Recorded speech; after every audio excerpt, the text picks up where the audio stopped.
Good evening and welcome to today's special presentations here in the city of Moreno Valley. Today's date is April 4th, 2023. We do have three special presentations scheduled for this afternoon.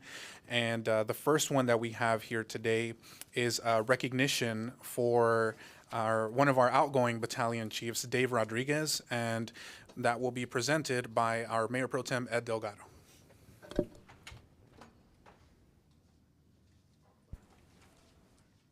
Dave, come on up, brother.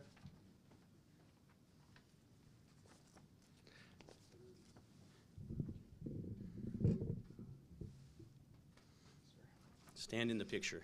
They'd rather see you than me.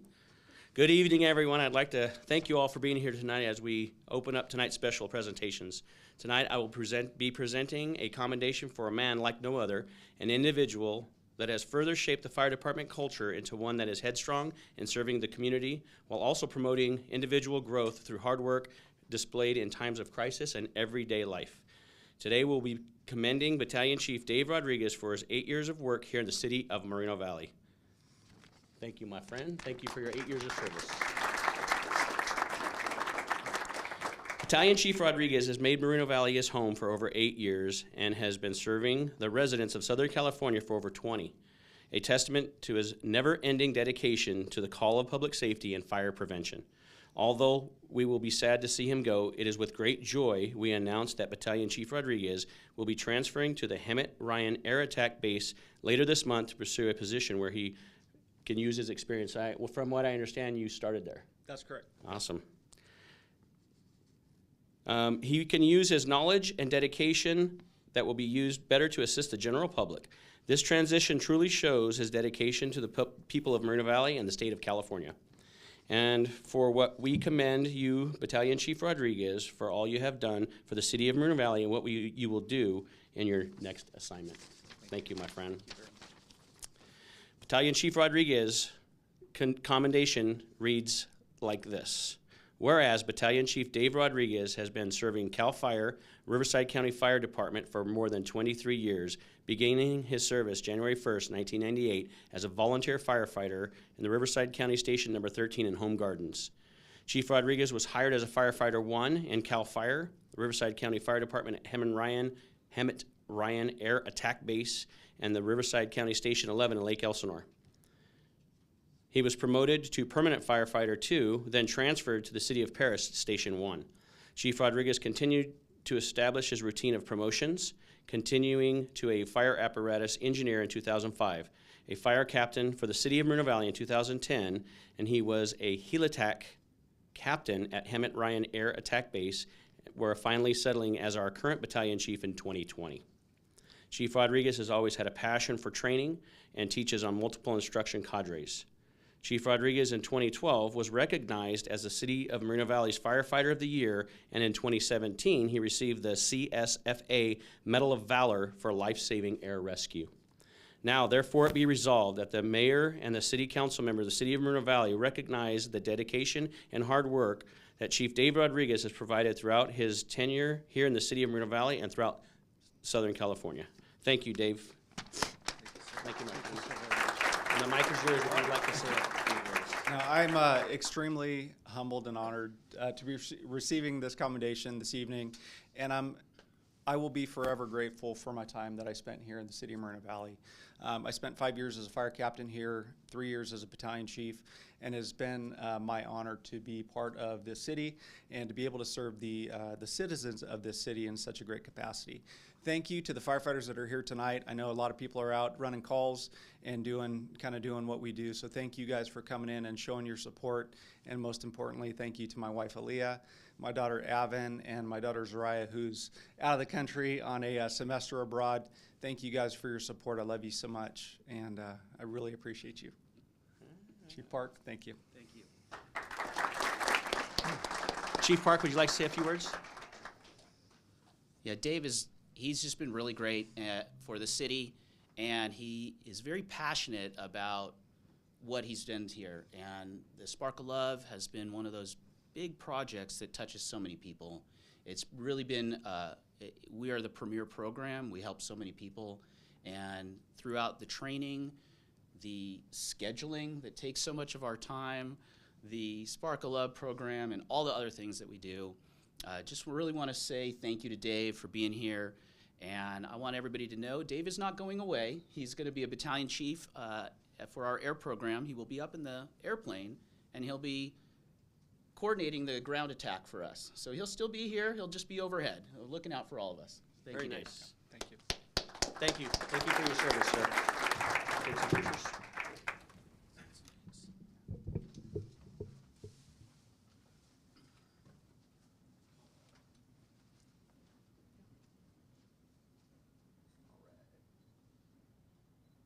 And 1, 2, 3. And 1, 2, 3. Flush and go. There we go. Wonderful. Awesome. Thank you. Thank you, sir. Appreciate it.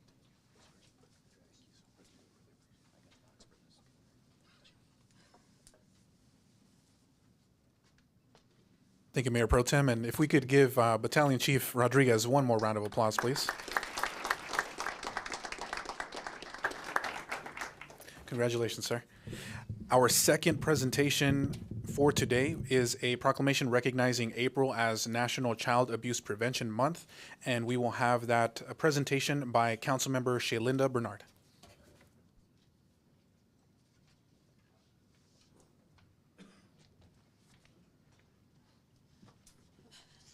Good evening, everyone. So tonight's proclamation that we're issuing tonight is important to shed light on sensitive or difficult topics. They are difficult topics because they are a part of the reality we all face outside of this council chamber. The abuse of a child is a sad reality. However, what gives us hope are the organizations that fight for the change and build a community around combating child abuse in all of its forms. Thankfully, we have an organization right here in our great city of Moreno Valley that extends its reach further than just medical assistance, the Riverside University Health Foundation. Are there any members here from our, come on up, I'm sorry. Hi.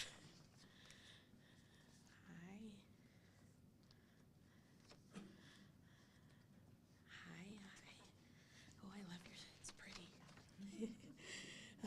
The RUHS Foundation has partnered with Pinwheels for Prevention, whose campaign provides a unique opportunity for individuals and organizations to take action against child abuse in Riverside County.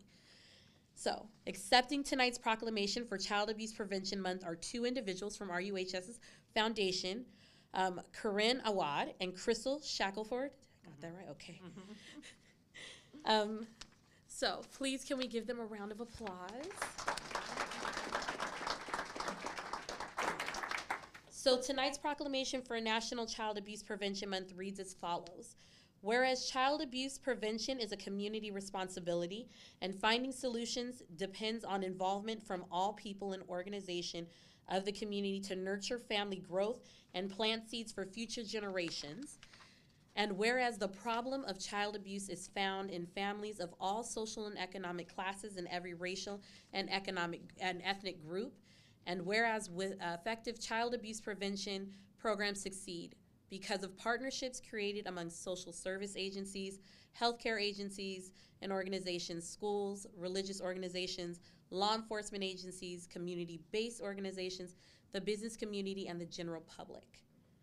Whereas the Riverside University Health Foundation's annual Pinwheels for Prevention collaborates with First 5 Riverside, Children's Services Division, Riverside County Child Assessment Team, and other community partners to support children and families experience abuse and or neglect. Whereas children deserve safe, stable, and drug-free environments in order to become productive members of our society.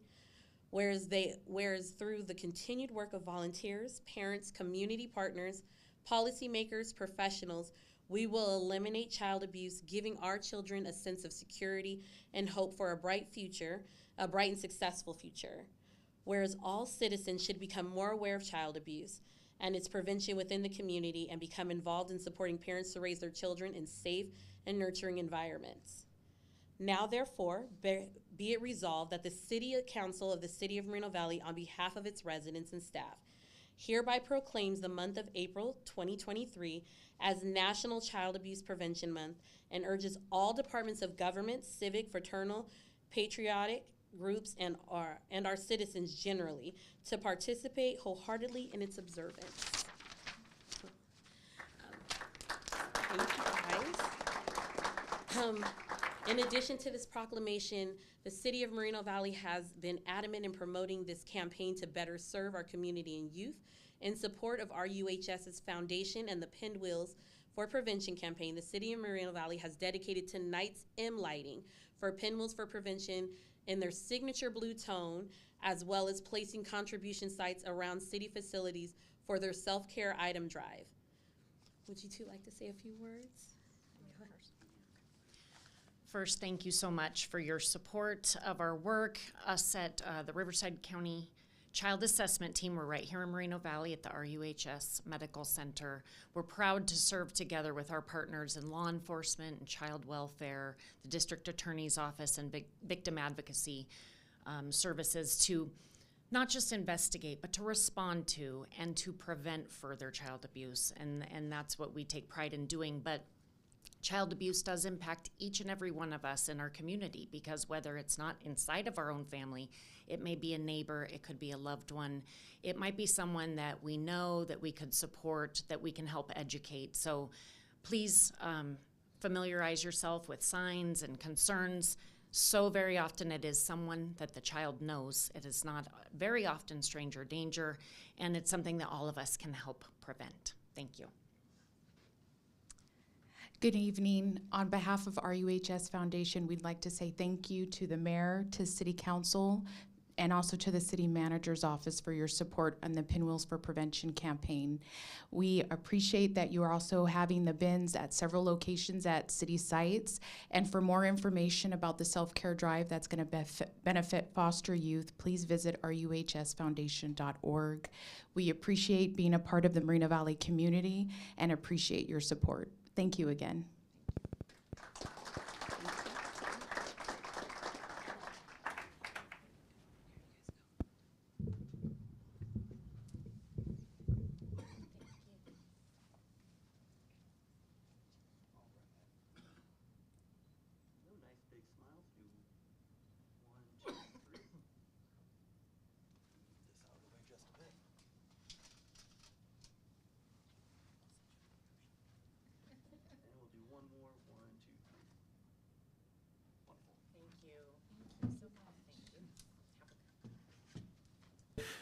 Thank you once again. If we can give them another big round of applause, please.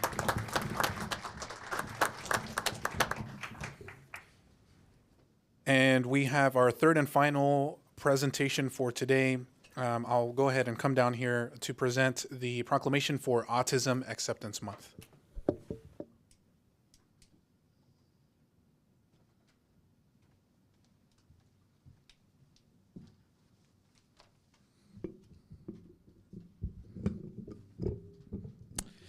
Good evening, buenas tardes, everyone. It's always nice to see you here and everyone watching at home. Thank you for joining in for our special presentations.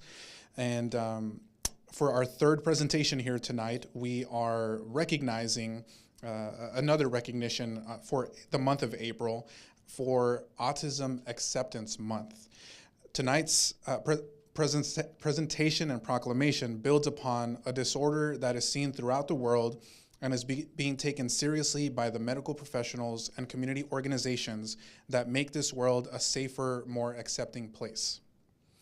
Autism, or autism spectrum disorder, affects social, cognitive, behavioral, and physical aspects of an individual. However, it is something that we as a community can accept into our lives as normal, because acceptance of our differences is a strong step in the right direction.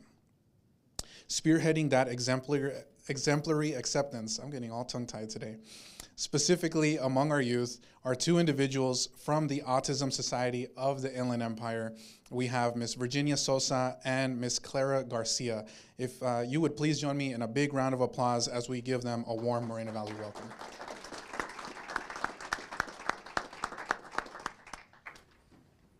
Thank you again for being here. Thank you for being here. The proclamation that is here to my left recognizes April as Autism Acceptance Month, and it reads as follows. Whereas autism is a pervasive neurodegenerative disorder that affects the social, cognitive, behavioral, and physical aspects of those affected by it. And whereas autism now affects 1 in every 150 children born in the United States and is the fastest growing developmental disability in the world. Whereas, while there is no cure for autism, it is well documented that if individuals with autism and related disorders receive treatment early in their lives, it is often possible for those individuals to lead significantly improved lives. And whereas, autism is a complex disorder that requires further research to find a cure and prevention, and whereas, the annual observance of Autism Awareness Month advocates for the rights, humane treatment, and appropriate education of all persons with autism, while educating families, professionals, and the general public to better understand this lifelong disorder. Now, therefore, be it resolved that the City Council of the City of Moreno Valley, on behalf of its citizens and staff, hereby proclaims April 2023 as Autism Acceptance Month and encourages all of our residents to work together to ensure that individuals with autism are accurately diagnosed and appropriately treated throughout their lives. Ms. Souza and Ms. Garcia, would you like to share a few words? We are honored to be here to accept this proclamation. We serve the Inland Empire, which is the size of West Virginia, and we provide programs and you said it, a safe space for our families to come and enjoy different events and have them practice in the community. So we invite all of your citizens to come to any of our events. We are having a walk at the end of April at the March Air Force Base. So if you guys can go to ieautism.org for any other information, or give us a call. We are there, and we are also families on the spectrum. We know how to navigate the services. So we appreciate all you are doing for us, and we invite your families to come and hang out with us. Hi, thank you. I just wanted to add, well, of course, thank you everyone for this recognition. This really helps us, supports us in what we are trying to do and continue to just move forward and get our name out there more and more, because you'd be surprised at events. Some families still don't know who we are, and some of these families unfortunately have gone many years without the proper support and resources. So it's acts like this that really get us out there, give us that push. And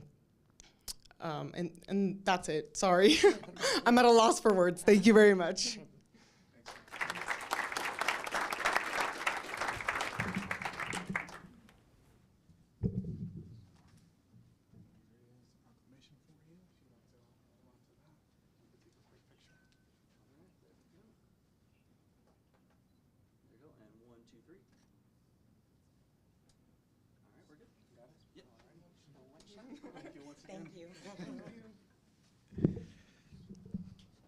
Well, thank you once again, and if we could give them another big Moreno Valley round of applause, please.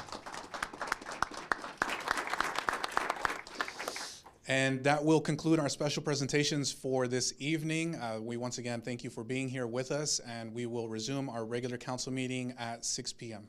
Thank you.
Good evening and welcome to the joint meeting of the City Council of the City of Moreno Valley, Moreno Valley Community Services District, City as successor agency for the Community Redevelopment Agency of the City of Moreno Valley, Moreno Valley Housing Authority, Moreno Valley Public Financing Authority, and the Board of Library Trustees. The City Council receives a separate stipend for CSD meetings. I now call this meeting to order on April 4th, 2023 at 6:01 p.m. The Pledge of Allegiance will be led by, would anyone care to volunteer? My Mayor Pro Tem El Delgado will lead us in the Pledge of Allegiance, and please remain standing for our invocation given by Bishop Latera Rufin from Life Empowerment Church. Join me in the Pledge of Allegiance.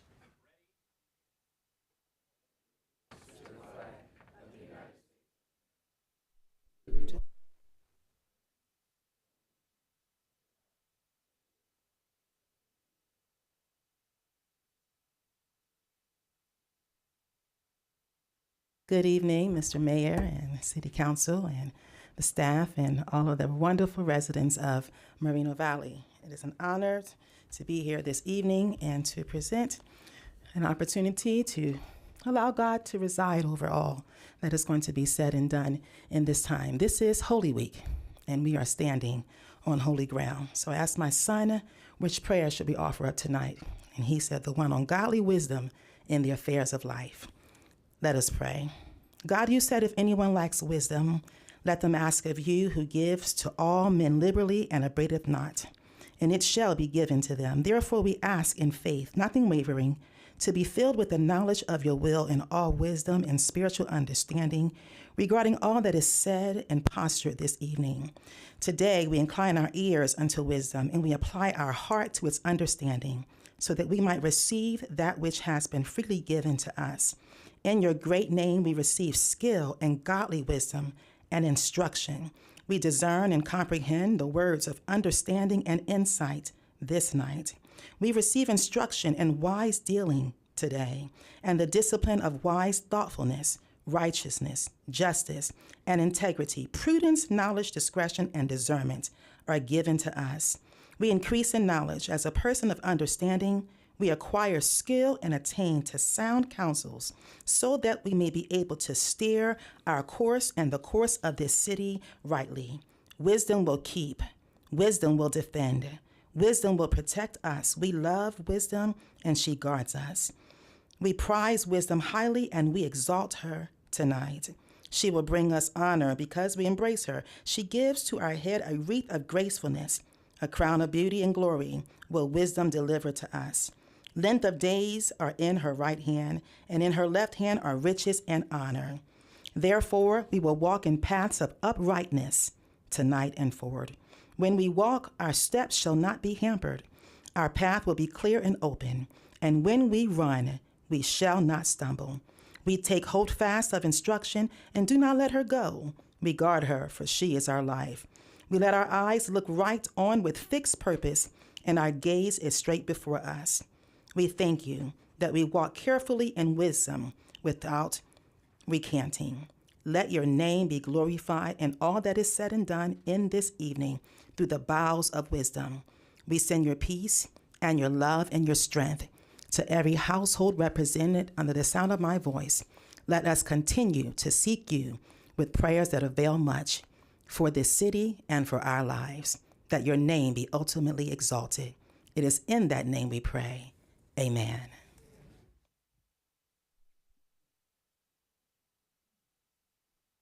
Thank you once again, Pastor Latera Rufin from Life Empowerment Church. Madam Clerk, a roll call, please. Councilmember Baca Santa Cruz. Here. Councilmember Marcus. Here. Councilmember Bernard. Here.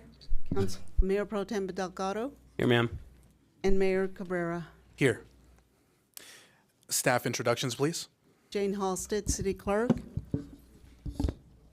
Paul Bradvica, Deputy City Clerk. Patty Rodriguez, Senior Deputy City Clerk. Stephen Quintanilla, Interim City Attorney. Mike Lee, City Manager. Brian Mohan, Assistant City Manager, Chief Financial Officer, City Treasurer. Lloyd, Assistant City Manager for Development Services. Manuel Mancha, Community Development Director. Melissa Walker, Director of Public Works. Donna Meester, Deputy Director, Parks and Community Services. Ken Reichel, Chief Police. And Jesse Park, Fire Chief. Thank you very much, staff. A reminder that the city is currently offering Spanish translation services if anyone is interested in this feature. La ciudad actualmente ofrece servicios de traducción al español. Si alguien está interesado, por favor, nos avisan. Before we hear public comments this evening, I ask and encourage everyone participating to keep their comments respectful toward others, especially toward the individuals speaking. I embrace and support the First Amendment right to free speech, including everyone's right to speak at this meeting and to share their views about issues concerning our city. But we can be more productive by being civil and respectful toward one another in this meeting. Finally, I ask that speakers bear in mind that comments will be limited for each speaker, and I encourage everyone to refrain from duplicating comments already made by others, other than to note that you agree or disagree with the prior comments. In order to preserve the meeting decorum, council and staff will not respond during public comments. Any council comments or questions to staff may be addressed during the council closing comments. This brings us now to public comments on matters not on the agenda. Each speaker will be allowed a total of 3 minutes to comment on any and all items which are not on the agenda, which are within the subject matter jurisdiction of the City Council. City Clerk, are there any requests to speak? Yes, Mayor, we've got 3 speakers so far. Daryl Terrell, Sean Fortine, and Donovan Sadiq. Thank you, ma'am. And we will give the 3 minutes per speaker. Mr. Daryl Terrell. Hi, my name is Daryl Terrell. I live here in Moreno Valley. Good evening, everybody. I'm here to close a loophole in the state law to combat catalytic converters. The governor has signed into law Senate Bill 1087 and Assembly Bill 1740 that prohibit the sale of catalytic converters without legal documentation. It puts the burden of proof on recycling companies, and we don't see that same type of burden of proof placed on individuals. And so while a lot of those state regulations apply to core recyclers, there are no accountability measures for the individual who possess a removed catalytic converter. There are no state or federal laws criminalizing stolen catalytic converters unless a deputy witnesses the theft firsthand, which is rare. We cannot allow these folks to continue to victimize you, our community, your families over and over again while facing no repercussions and no accountability whatsoever. We have to hold these criminals accountable. And that's why I'm here tonight and submitting into the public record an ordinance that would make it illegal to possess a detached catalytic converters without proof of valid ownership and help create more accountability. Really what this does is it closes the gap in what our deputies need to enforce any kind of state law. Deputies that I've talked to have said that there's no way to easily charge someone while a catalytic converter theft, short of actually seeing them with the tools committing the crime. The mere possession of a detached catalytic converter is not a crime. This proposed ordinance would shift that burden of proof onto the individual to provide documented proof of ownership or face a misdemeanor or even a felony charge that would carry a fine of $1,000 per catalytic converter stolen or up to 1 year in jail. Our deputies will be able to demand valid proof of ownership. It would allow them to begin to ask the questions and to create an additional level of accountability. It would allow them to enforce state laws by requiring individuals to provide documentation for the catalytic converters in their possession, a law that does not currently exist at the state level. We can do something about this locally. And so this ordinance is hope that we hold these people accountable, because these recyclers, the burden's on them, not on the people. You could go down the street with one, but if an officer could stop somebody that has one, say, hey, I need to see the proof. If they don't, you take them to jail and you have our community. Thank you. Thank you, sir. And if you could, please make sure to leave a copy with us or email it to us as well. Thank you. The next speakers, Sean Fortine, Donovan Sadiq, and Tom Gerald Sr. Hi, I'm Sean Fortine. I'm here to speak on crime. I have to admit our sheriff's department has done amazingly well with what they've been given. They're understaffed and for the size of the city, and this department has, for the last decade, not necessarily you people specifically, but this council has thrown the sheriff's department peanuts to keep the city safe, and really the city should be a lot worse off than it is if it wasn't for our police department. But it's probably not going to stay that way if we don't do something about it soon. I mean, crime is going up everywhere, and admittedly, our city is still kind of in the middle of the pack as far as ranking in crime stats. But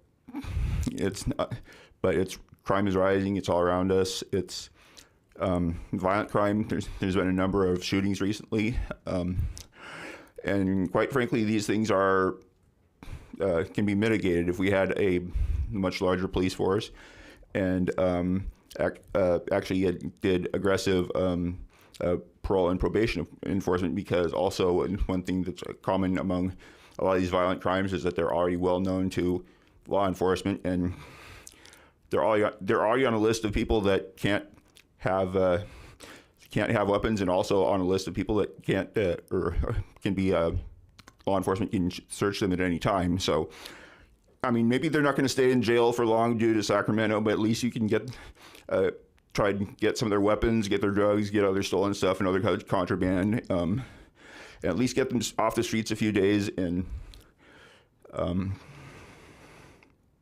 I lost my train of thought. Just make it hard for them to be, make it hard to be a criminal in Moreno Valley, and make it hard to get word out on the street that it's inconvenient to be on parole or probation or a sex offender in Moreno Valley. So I'll help you consider making some serious adjustments to your priorities, your financial priorities, and provide a much larger sheriff's department that can take care of this whole city in a timely manner. Thank you. The next three speakers are Donovan Sadiq, Tom Gerald Sr., and Russell Schaefer. All right. Good evening, council, staff. You guys kind of know why I'm kind of here today. I'm kind of happy. We got that Adrian Mitchell Park thing going, and I thank the staff who basically I have worked that for a very, very long time, and they did everything that they told me they were going to do. So I'm going to strongly recommend to fellow citizens and neighbors out there, when you don't understand the process. Now, I'm coming out of the military, so even if we spend our whole budget, and those of you guys that were in the military, you know what I'm talking about. End of the physical year, they give you that P card and they say buy, buy, buy. Because when you don't use it, you're going to lose it. The only group I think ever gave money back was the Marine Corps. They would always try to give money back. So I want to thank the staff for doing that. Daryl Terrell, Pete Bleckert, the late Miss Baca, and her daughter, who's up there as well, that was championing all this stuff. It's a long time coming, and I really, really appreciate it. But what I really want to talk about tonight is we're talking about these committees and everything that's going on. We have a air show that is coming up this month. 2 years ago, we have a semi-air show that happens. 2 years ago, that air show came in here for a weekend, and I believe there was over 250,000 people that showed up. That's a lot of money and a lot of revenue in a weekend for the local businesses and things like that. But here's the problem. If you've seen my email, and I hope it was forwarded to the council and the rest of the staff, we need a military committee. And I think that's a committee that would be very beneficial with our relationship to the base. Yes, we have a representative on the council that goes to these little military things, but the base has a retiree office. And what that retiree office does is explain some of the benefits to the guys that are getting out and retiring like myself. Recently, my neighbor passed away, and his family came to me and says, well, what do we do? How do we do these things? Because you don't have to be in the military to understand some of the benefits that go there. And the city has no representation to direct some of these families that don't know what to do or how to even access the military.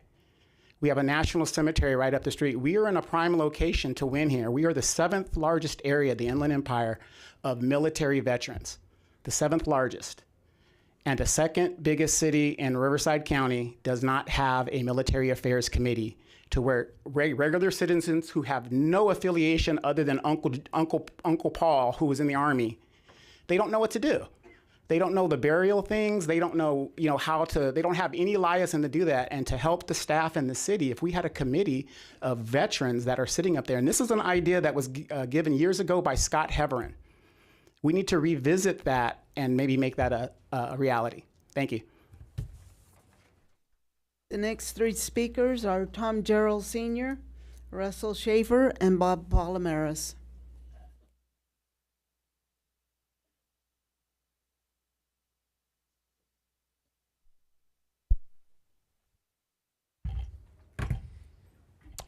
Tom Gerald speaking on behalf of myself, Mayor Cabrera, Mayor Pro Tem Delgado, members of the City Council, staff, and the public, both here tonight and watching at home. Thank you for the opportunity to speak. I wanted to support Daryl Terrell's comments about the catalytic converters. I wasn't planning to speak about that, but yeah, it's a hot potato, and I think get one stolen, it's like over $1,000 to get it replaced. So that's a big headache. And we're so environmentally conscious, and you're taking away a prime item that even if it's temporary, but it's very expensive, impairs the car. Nobody should have to go through that. So I drive a prime target vehicle. So also, and on a related matter, something that maybe you could, if you do take action on that, and I do hope you look at it, maybe a good study session thing, is the theft of electrical components, particularly from commercial centers, which is highly dangerous. Could cause a fire. I'm surprised more people have been killed, but it knocks out the power, and it's very hard to get these parts, so it impairs the vendors and so on and so forth. And it goes on quite a bit. So and that would be something that's similar, and I think we could take a look at it. And then on the veterans need, there used to be a city committee for veterans back in the day, in the early days. And I think they had trouble with staffing, but I support that. I think it'd be a good thing given the amount of veterans in the area and the history of the community. Came off of March Air Force Base. And then glad to see our firefighters get some well-deserved acknowledgement, and continue to give kudos to our planning, building safety, and community development departments. They got a, I was thinking, I didn't get to say it last time, but that's the engine of it. I mean, that's what we ring the register, and not only the initial fees that are taken in, but those entities that are built, they pay property taxes, they provide jobs, it's ongoing revenue in perpetuity if it's done right. So, it's a very, very important thing. My slip I wrote down for my subject matter, zombies. And what I'm referring to is these people that we see not only at night anymore, but they're milling around, and our governor did an inane thing, took away the jaywalking statute, which I thought was stupid. And, I've personally almost had an accident, I think 9 times now, including one in broad daylight, and where I had just turned, it was right at Day Street, and I had the sun in my eyes, but luckily I was going slow, and some guy darted right in front of me, and that's a busy signal. It's like 5 in the afternoon. So, I think they have a death wish, some of these people. But, we need to do something about these people that are, it's just a big problem. And I'm not a big advocate of all the French policies, but maybe the Yellow Jackets is something to look at, and because at least you can see them. So thank you. The next 3 speakers are Russell Schaefer, Bob Palomares, and Pete Bleckard.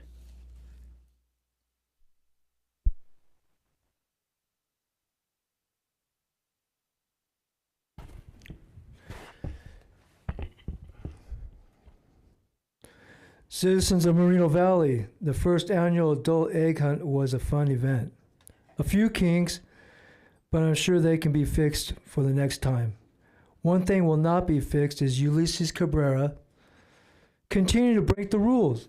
Everyone knew the rules and abided by the rules, except for the mayor. Rules were no children. This was strictly for adults only, not for you, Cabrera. You think you can do whatever you want. The city staff must be terrified to say anything to you, since they all know how you treat the city staff, your own fellow council members, and anyone who dares to point out what you are doing wrong. Would you have fired the staff for telling you that your son could not enter? Your excuse will be that you did not participate, but you have to put just to think of all the other 1,000 people that had to follow the rules. People had to get child care so they could attend this event. You even brought up your own stroller. A total disregard for the rules and the participants who were there. The flyer specifically said no one under 18, no children, no strollers. You should be setting the example. I even got a couple of emails from people saying they had to play rock, scissors to see which one's going to stay home to babysit the kid because they couldn't go. Even my grandson wanted to go with me. What do you tell your grandson? No, you can't go? It's ridiculous to me. Think about it next time. The last two speakers are Bob Palomares and Pete Bleckard.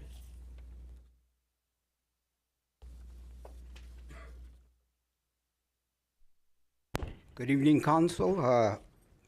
The gentleman, Sean, first of all, I always love to salute our fire chief and police chief about crime being on the rise, big times here in Moreno Valley. I mean, it's like it's popping up everywhere. It seems like, well, you know, if you catch somebody committing a crime, if they're prosecuted, there's a good chance they're going to get away with it. And if they're sentenced, if they're found guilty and they're sentenced, you know, if it's a felony, at one time they used to do 80% of the time. Then they dropped it to 65% state. Now it's at 50. So, you know, if they get a year, they'll be out in 5 months, 4 months. And, you know, just when we need to bring our police and fire up to par, Canine Corey and his cohort, Cabrera, are proposing to, you know, get rid of the canines. And I want to salute Canine, Jack, and Sky. They did a wonderful job the other day. But, you know, it seems to me that Cabrera is doing Canine Corey's bidding. One time I came here to the council and I asked him, that was right after Cordero had passed away, if perhaps he could have something, maybe a march to show appreciation for the sheriffs. He didn't even say a word. You know, that's a good idea, or yeah, maybe we should, or because he doesn't care about it. You know, one thing about Cabrera, don't listen to what he says, but look at what he does, because he has a way of monopolizing or manipulating. That's what I want to say. He knows how to do it. And, you know, like I said, somebody weaponized them, and we know who it is, Canine Corey. So the public needs to know this. They need to look at all the council members and what they do and what they say, because it'll tell you as time goes on. You know, somebody was speaking about their first 100 days. Well, they were just taking all the credit that obviously the city manager and staff do, and things from last year, as though if he had done them in his first 100 days, which isn't true. That's why the people that are out there listening, pay attention so you can see what your representatives are really up to. Thank you. Next two speakers are Pete Bleckard and Luis Palomares. Well, what happened up there in Washington, D.C. is the first start of socialism as it starts, because that won't stop. There'll be retaliations back and forth once you open that door. It happened here in Moreno Valley when we first got started. I was in the back room with Mayor Abadeba when they were trying to divide up this city. It was Day Street. Riverside City was going to take one half over there. The Duda company with Fritz Duda in that room were arguing he wanted to be in the city of Riverside, and Riverside said, no, we don't want no part of you. So a signal was given at that time. Norton, Supervisor Norton Younglove, shut down the meeting, come back out within about 15 minutes, and they said, there'll be if you're going to incorporate all the property that belonged to the Duda company and all of their other stuff from Pigeon Pass to Clark Street up to the mountain is out. It's going to be a island between two cities. And then also, he made up the deal that Edgemont, the real Edgemont, not just Edgemont District, the real Edgemont would get a 3-vote. City of Riverside, City of Moreno Valley, or the county. That happened. So, and then after that, when we incorporated, and Bob's big boy, all the big wigs along with the city council people went in there to see who was going to get mayor.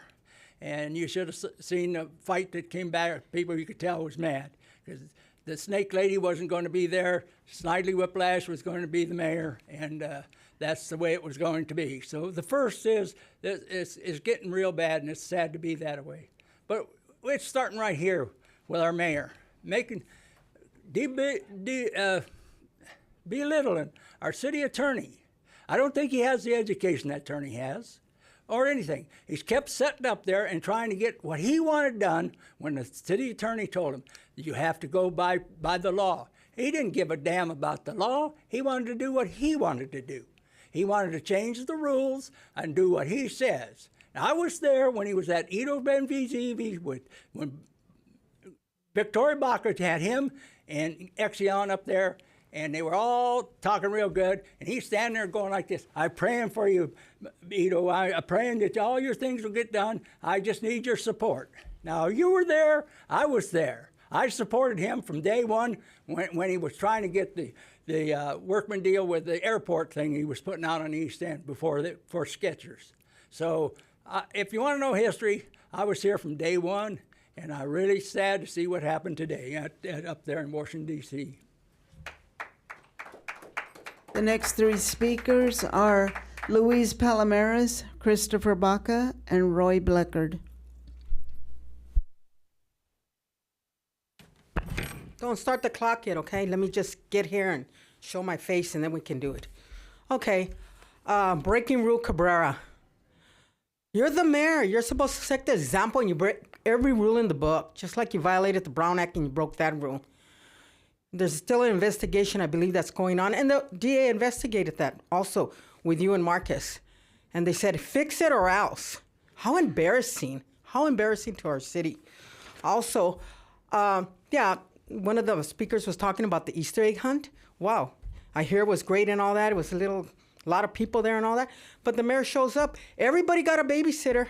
Everybody but, who is he? The king? Who are you?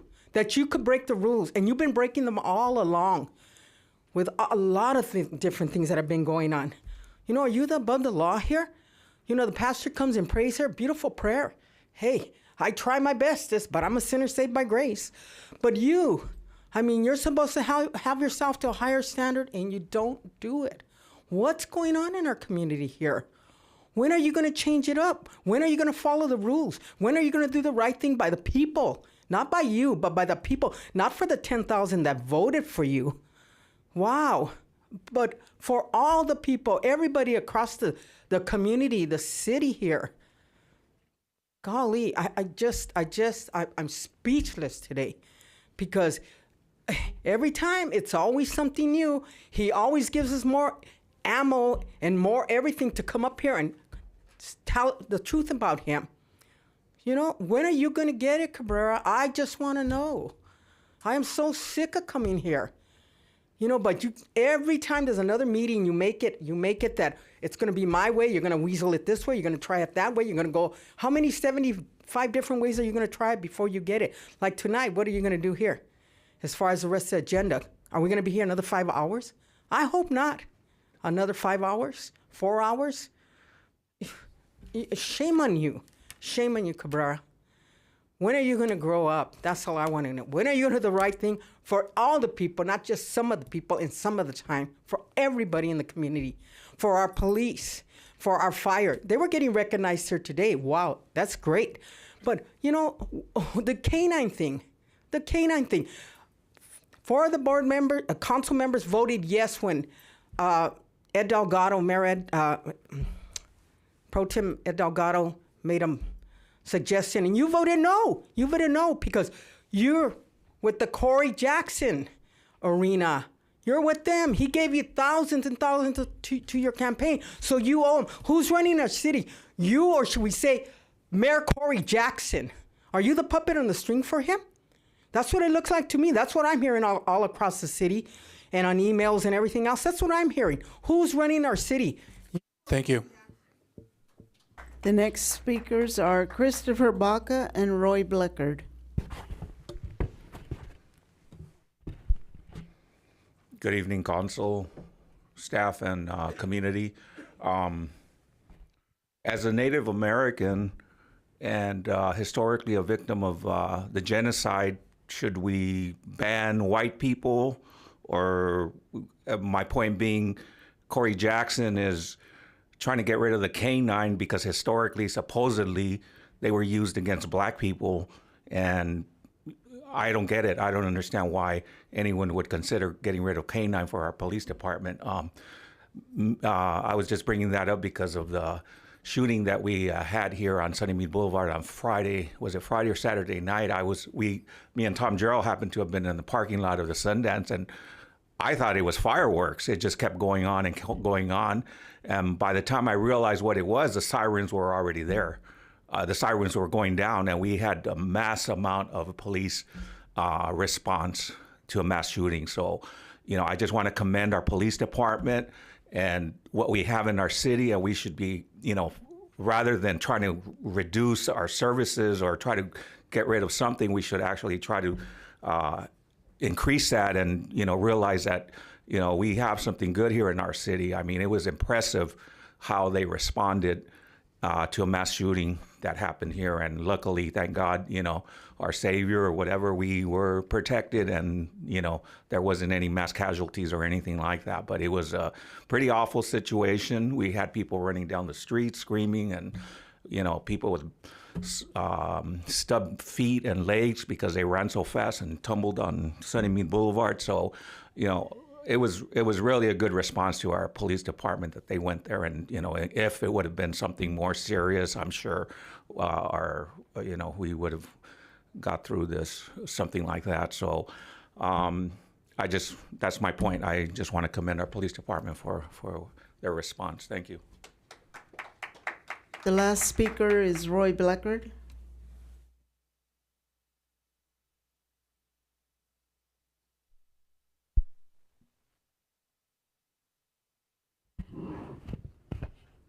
Mr. Sadiq brought up about the veteran or Air Force Committee or whatever it was. We need to eliminate all the boards and commissions and everything. We only need one committee, commission, or anything. That's an anti-stupid committee. What Pete was telling you was this city was started freaking illegally. 100%. The first meeting at Bob's Big Boy, check that out, was an illegal meeting in the city. Just like the 2 Klondikes up there had the illegal appointments on October 19th of 2021. And we're still suffering from all of this. You cannot organize a meeting. You can't do it right. 100%. It's like the mayor pulled that, oh, we'll just put all the appointments back on. We went through the study session. We were supposed to figure this all out, get the appointments. Elena was exactly right in her motion. What the hell is going on? Now, I could see the political move you were making, Mr. Mayor. And that's what you continue to do. Just like you continue to do each and every day that you sit up there when you put a usurper in office. Was not You did not have the authority to legally appoint LaDonna Jemison to that council meeting today. And you can sit up there looking like that each and every day. And I sure as hell do not want an apology at this point. What I want is my city. You want to talk about native land? How many of you are a native of this city? My native land. I don't want it to be a laughing freaking stock of the whole world as it has been. We can stop that. We should stop that if we have the will to stop it. We should all start dealing honestly across the board. Yes, we can have better public safety at less cost. We can have a community that comes together and builds stuff from the ground up. You want to know why you ain't got a library? Go back and look at the records. Why don't some of you ask what the hell's going on? Because it's on the public record, and a lot of you were sitting in those seats when it happened. You don't acknowledge that. You never say anything about that. You just want it done your way to keep your political power or keep your basin in check. That's what the problem is. The problem is the attitude. The problem is the arrogance, and until that gets acknowledged or removed, the city will never move forward. That concludes public comment, Mayor. Thank you, Madam Clerk. So we will now move on from public comments on non-agenda items, and that brings us now to public comments on matters on the agenda. If you wish to speak on any items on the consent calendar, you will have a total of 3 minutes to comment on those items. If you wish to comment on any other items on the agenda other than the public hearing calendar, you will have a total of 3 minutes to comment on each item at that time. But if we have a large number of speakers on a particular item, it may be necessary to reduce the amount of time for each speaker to comment on the item to allow the City Council time to complete its business as described on the agenda, while allowing each speaker an equal opportunity to speak on those items. Would any council members like to make their reports or closing comments at this time?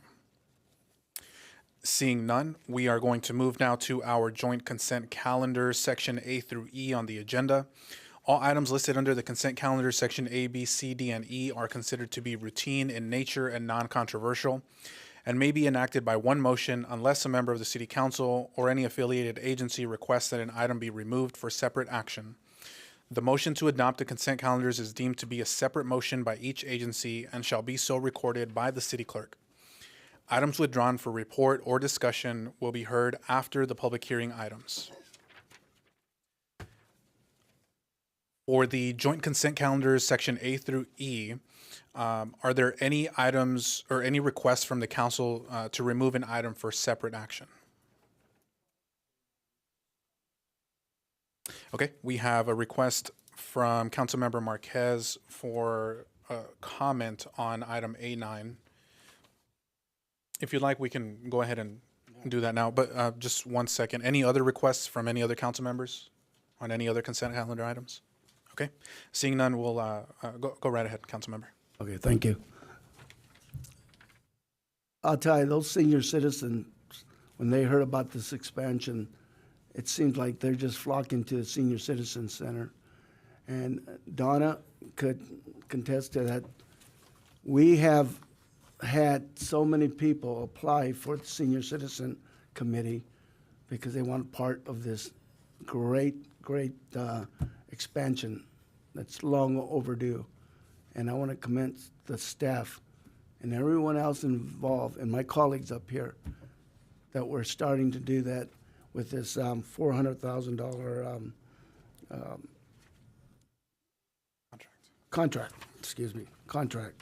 So I just wanted to make that comment, let everybody know that this is something the city is, I can't wait till it starts and completed.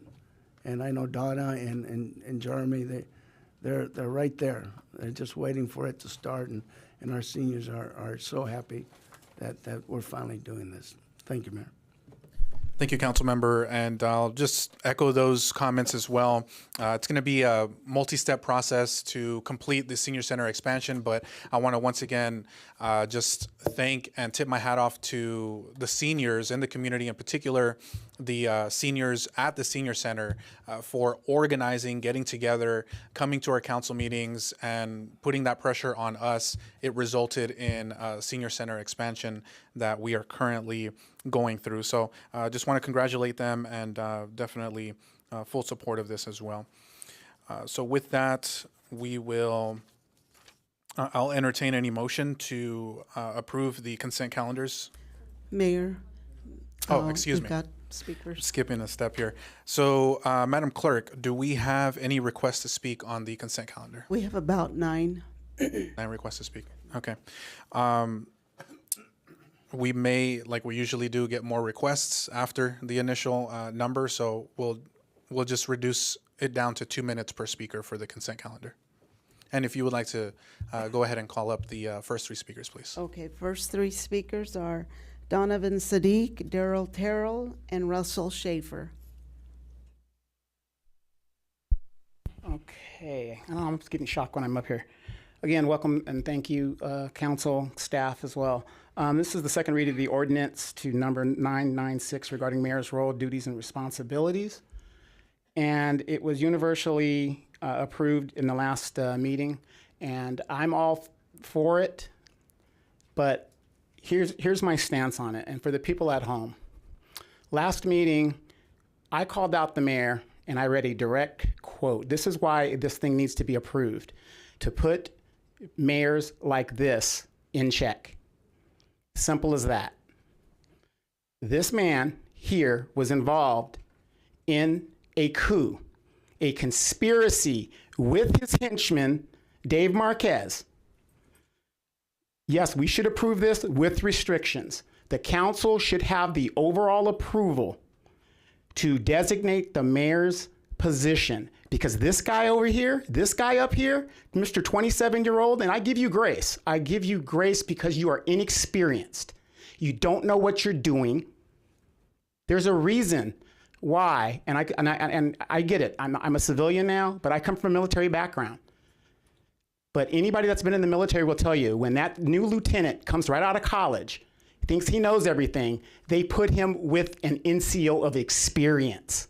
And thank God Ed Delgado, Baca Santa Cruz is up there, because you two people have yet to give us an explanation of what is going on. And you think you're going to sit up there and just reap the rewards?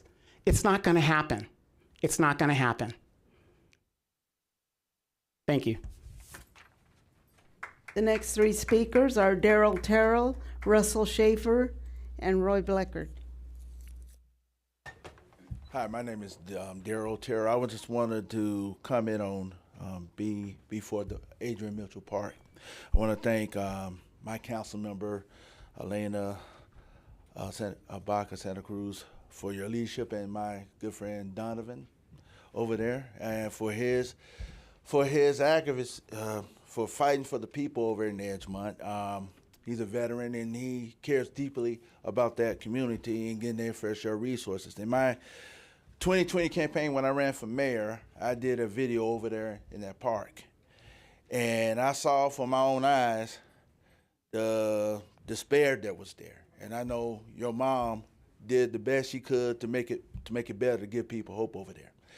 And, you know, like I tell people, sometimes we don't always see eye to eye, but I care about that district like everybody else does. But I want to thank you, ma'am, for your leadership, but also to point out that there's other areas in this city that's been left behind too.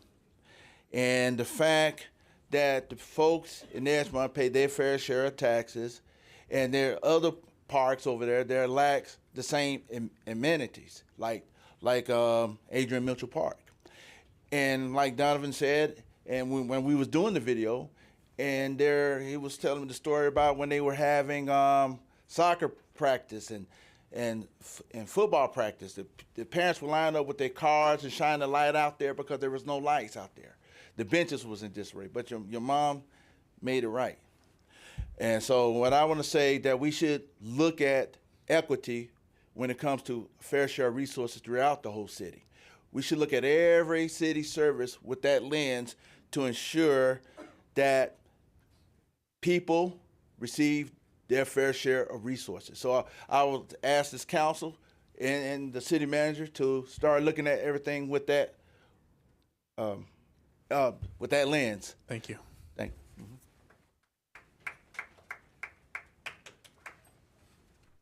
The next speakers are Russell Schaefer, Roy Bleckert, and Bob Palomares. City of Moreno Valley. So Ulysses Cabrera wants to be a voting delegate to the Southern California Association of Governments. Wow. Normally, it would be great to have a mayor present to represent our city, but you, Cabrera, are still under investigation for illegally appointing LaDonna Jepson to the city council. You have been censored twice. As your time as mayor, you have been ordered to take harassment training for harassing a city employee. Have you completed all the requirement training? Or do you still think you can ignore the rules once again? You continue to just be an embarrassment to Moreno Valley. Send ethical Mayor Pro Tem Ed Delgado to represent our city.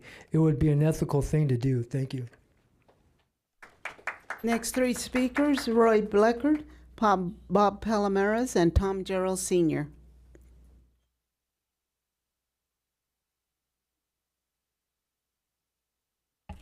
The amount of speakers we have and subjects are absolute, I believe, unequivocal proof what I've been saying for a long time.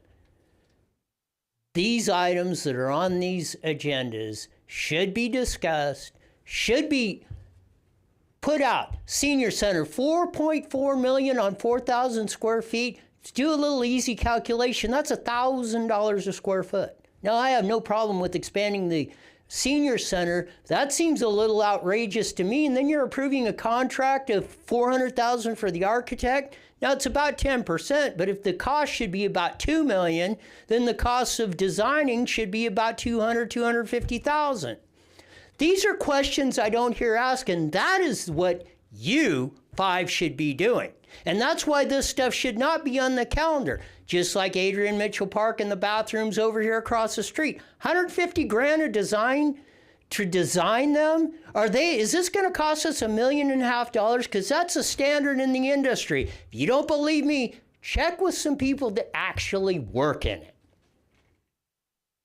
This is what the big problem is, and you talk about my earlier comments of why this city is seen in the light and it does, and it has the reputation it does, exactly because of this.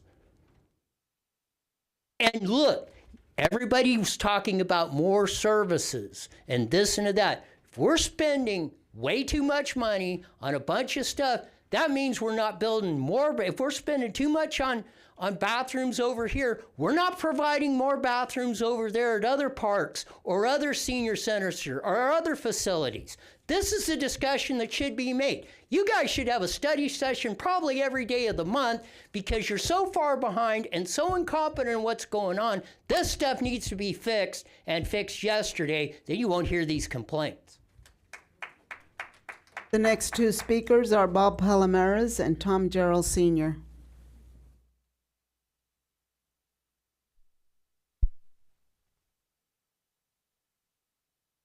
I kind of agree with Mr. Russell Schaefer when he was talking about Association of Governments, the delegate. What I want to know is, like, Roy and Donovan Sadiq have asked about the violations. You know, they're still open. The DA is waiting on the AG. That's why there hasn't been any movement on that. But if we're going to have Cabrera up there, you know, representing this city, and he hasn't, I believe that when you go through your training that you're required to go through for those violations, and I think one of them might have been sexual harassment, former employee, that you're given a certificate And this is already, a lot of time has gone by. I don't know if you've already completed it or if you're certified, if you have completed it. But I think the people would like to know, because you're representing us. At least you cleaned the slate. You know, you did what you're required to do. Because I think we deserve a very good person up there, you know, that goes up there clean, that can admit that they did wrong. But you, Cabrera, I don't know. I don't think you'll ever do that.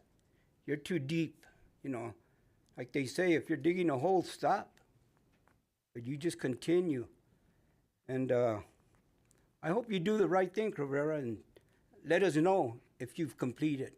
Thank you. The final speaker is Tom Gerald Sr.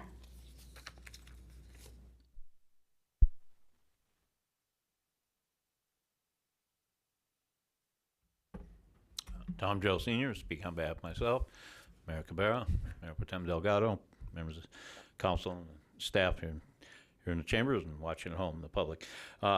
Two things on that caught my eye on the consent agenda. First of all, that item A8 about the memorandum of understanding for entrepreneurs, I'm sorry, how to say,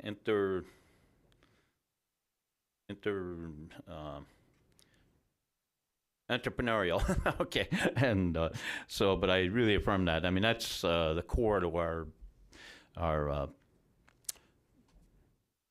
economic engine that drives the area, new innovation stuff. So I like that, and I just want to compliment on that. And on item A9, I'm just happy to see that we're moving forward with the expansion of the senior centers and expanding segment of the population right now. And you know, it always was a little tight even from the day it was built. And I like the idea that they're making use of what we have in hand and, you know, reconfiguring things, which might be why the planned things are kind of expensive, because you got to go through, you got to redesign what's there initially. And, you know, it's kind of like a complete redo and then figure out the add-ons. So kind of work can get challenging. And I haven't bid out any architecture in a long time, but I know everything's up in the construction field. But I just want to affirm those two items. Thank you. The final speaker is Luis Palomares.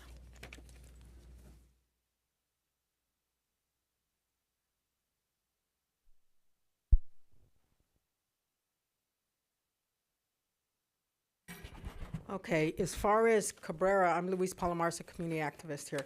As far as Cabrera, you know, about the cities, as far as the Association of Governments, you're appointing yourself, or you're, golly, you violated the Brown Act. You got censored twice. You got censored twice. You have a harassment, sexual harassment from a female employee here. Well, I could be wrong, but that's what's going to court. So, okay. And also, you're denying it because, you know, you can't say a paragraph, let alone a sentence, without saying a lie in it. It's a shame. So how much of an embarrassment for you to go and want to go to the Association of Governments to represent our city when we've been investigated by the Riverside DA? You have. I got it right here, investigated by the Riverside County DA. And what an embarrassment. How, don't you get it? You're here to represent the whole community and not yourself, because when you're over there, all you're doing is lobbying and making connections and everything else. You go to a lot of different events that the city sends you to. You're not even in the room. You're you know, lobbying people and connecting with other people. That's not right. You're wrong. So how are we going to send you to do this? What an embarrassment to the city, you know. Also, as far as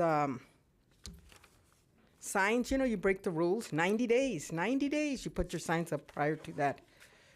You know, you voted against. What are you going to vote? Take care of us over there in the government of cities.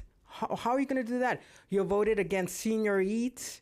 You voted against a lot of That concludes public comment, Mayor. Thank you, Madam Clerk. So that will conclude our public comment portion for consent calendars. And that'll bring us to any council comments or deliberation. If desired, feel free to hit your speaker button here. I would like to just briefly make a couple of comments from some of the speakers that have come up here. One or two of you asked about those trainings that a couple of us were supposed to take. Those have been completed and are out of the way. But I really hope that you stop misrepresenting what the training is. You're talking about sexual harassment that has nothing to do with the training at all. So just really hope that you will stop twisting those and misrepresenting what it actually is. Other than that, I don't really have any other comments. Just wanted to make sure to clarify that for the public. Are there any other comments or motions from the City Council? I'll motion to approve the consent calendar as is. Okay, there's a motion from Mayor Pro Tem Ed Delgado and a second from Councilmember Marquez. Please vote.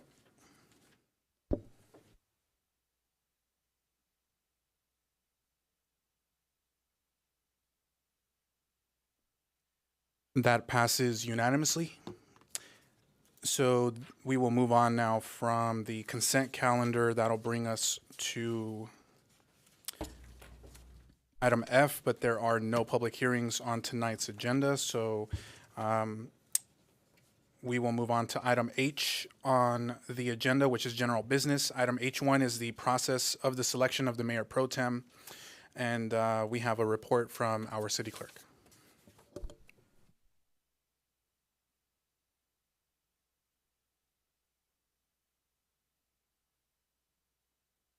Thank you, Mayor. The item tonight is process for the selection of the Mayor Pro Tem. The council discussed these options on February 21st at the regular city council meeting and March 14th study session. Mayor Cabrera has requested that the equal opportunity option be placed on the April 4th tonight, the agenda for further consideration and discussion. So what is it and how does it work? The equal opportunity option, the council member who has not served as Mayor Pro Tem for the longest continuous period of time is automatically appointed as Mayor Pro Tem. So essentially the item is placed on the agenda. Staff report presented to address who is next in line to serve. And then there's a public comment period. The mayor calls for ratification of the vote. If more than one qualify, then there's a runoff. So here we have District 1, council member that was elected in April 2022 has never served as a Mayor Pro Tem. District 2, elected November 2021, served as Mayor Pro Tem in 2023, present. District 3, elected November 2016, has never served as Mayor Pro Tem. And District 4, elected November 2022, never served as Mayor Pro Tem. So what we have here is the ones that for 2024, if we're going to go by this equal opportunity option, District 3, number of months without serving as Mayor Pro Tem, that person would come first. In 2025, District 1 would be next in line, and then District 4, and then currently we have District 2, which he's serving now, and that would be in 2027. So it would, so here's the math. Oops. 2024, District 3 has not served as Mayor Pro Tem since November 2016. 2025, District 1, who has never served as Mayor Pro Tem since April 2022. And then followed by 2026 District 4 has not served as mayor pro tem since November 2022. And finally, 2027 District 3 has served as mayor pro tem in 2023. So that individual, that council member would serve that 2027. So the recommendation is that City Council consider the equal opportunity option for selecting the Mayor Pro Tem, which provides that the council member who has not served as Mayor Pro Tem for the longest period of time be appointed as Mayor Pro Tem. That concludes staff's report, and I'm available if you have any questions. Thank you, Madam Clerk. Are there any council questions of staff? Please hit your speaker button here on the screen. Okay, seeing no questions, we will move on to the public comment portion of this item. Madam Clerk, do we have any requests to speak? Yes, we do, Mayor. Sean Fortine, followed by Donovan Sadiq and Russell Schaefer. And how many total speakers do we have, We've Madam got Clerk? 1, 2, 3, 4, about 4. 4 so far. Hi, I'm Sean Fortine. I oppose this measure, actually. I think that if a council member is not cutting it at their existing job duties, I don't think they should be serving as the mayor pro tem. And I think the mayor pro tem needs to go to people that can actually cut it. And address the elephant in the room in this one, Councilman Marquez.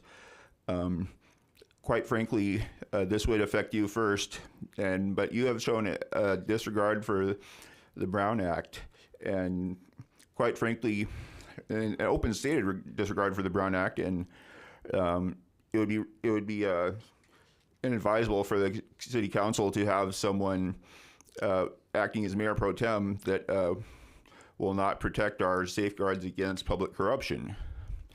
And so not only do I think that Mayor or Councilman Marquez should not be mayor pro tem, I would have called for him to resign if it wasn't going to cause another mess trying to appoint someone in his place like we had with LaDonna Jempson.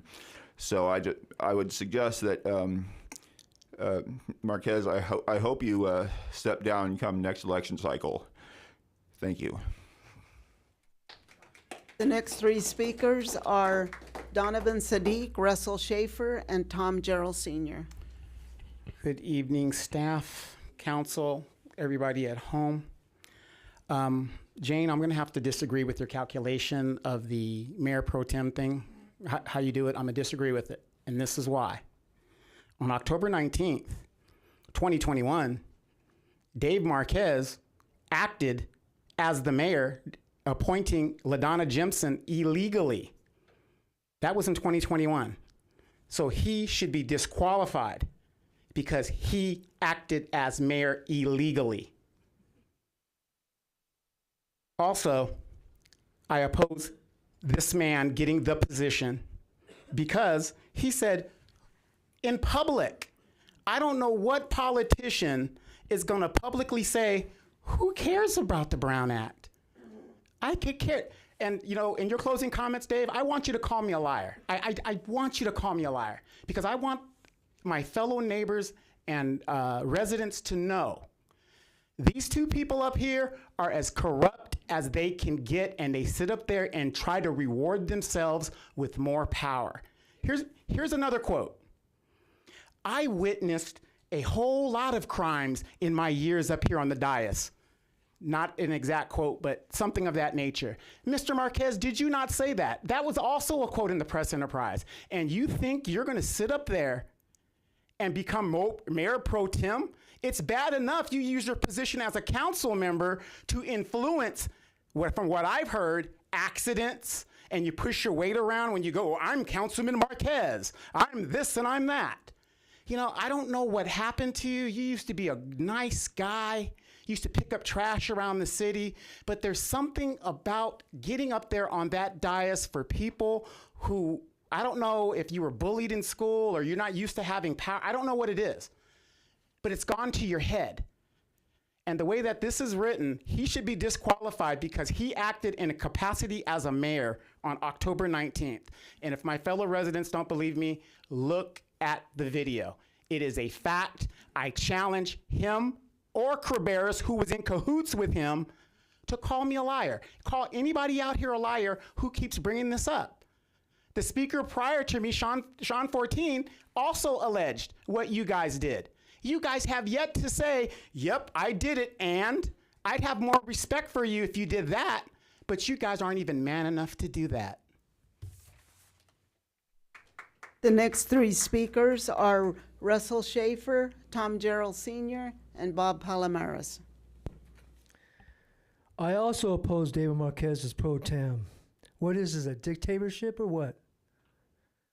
The mayor pro tem selection is fine as it is. Again, this is taking up so much time. Maybe David Marquez wants to be mayor pro tem, but this isn't grade school where everyone takes a turn. We already stuck with you, Cabrera, since you have no job. And all you did for the past 3 or 4 years was to campaign for the mayor position. Your campaign was full of lies and deception. Some people believe your lies, and you continue day after day lying to people. Marquez should never become mayor pro tem. Just the thought of having you and Marquez as mayor and mayor pro tem, it is disgusting. You both are still under investigation with the Riverside District Attorney. It would be great to have a meeting that would help the citizens of Moreno Valley instead of stroking both of your egos. Thank you. The next three speakers are Tom Gerald Sr., Bob Palomares, and Luis Palomares.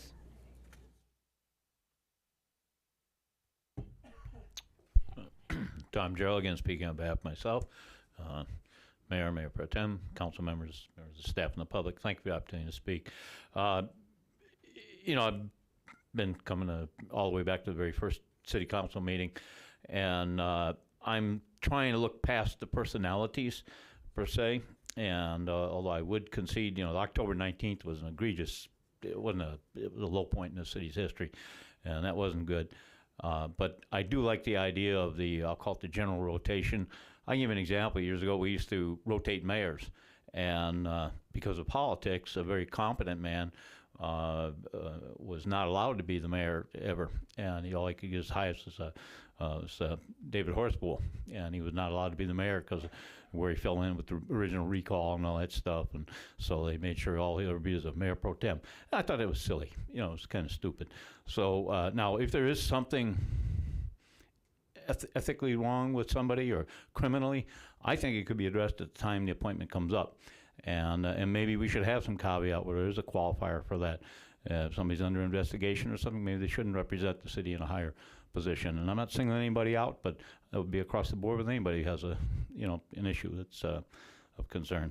So that's what I feel. But I'd like to see us get on with this and go forward. And put the mayor pro tem position is not a highly powered position, although if the mayor is away, mayor pro tem does become the mayor. So, there is that issue, so I won't completely discount it. But that hasn't happened in the 30-some years we've been a city. So, thank you. The next three speakers are Bob Palomares, Luis Palomares, and Christopher Baca. I don't have any objection to the way you want to proceed with it, but the person that you want to put in there has a track record that goes back, years and years of things that he has committed, and then, to be honest with you, I'm going to call him a gentleman out of respect, because that's the way I was raised, has no integrity, no moral compass. He'll go out of his way to falsely accuse someone, and I was there, so I'm stating it as a witness to the fact that he was assaulted at a school board meeting. He fabricated 2 witnesses. After all the investigation was done and completed, it was unfounded.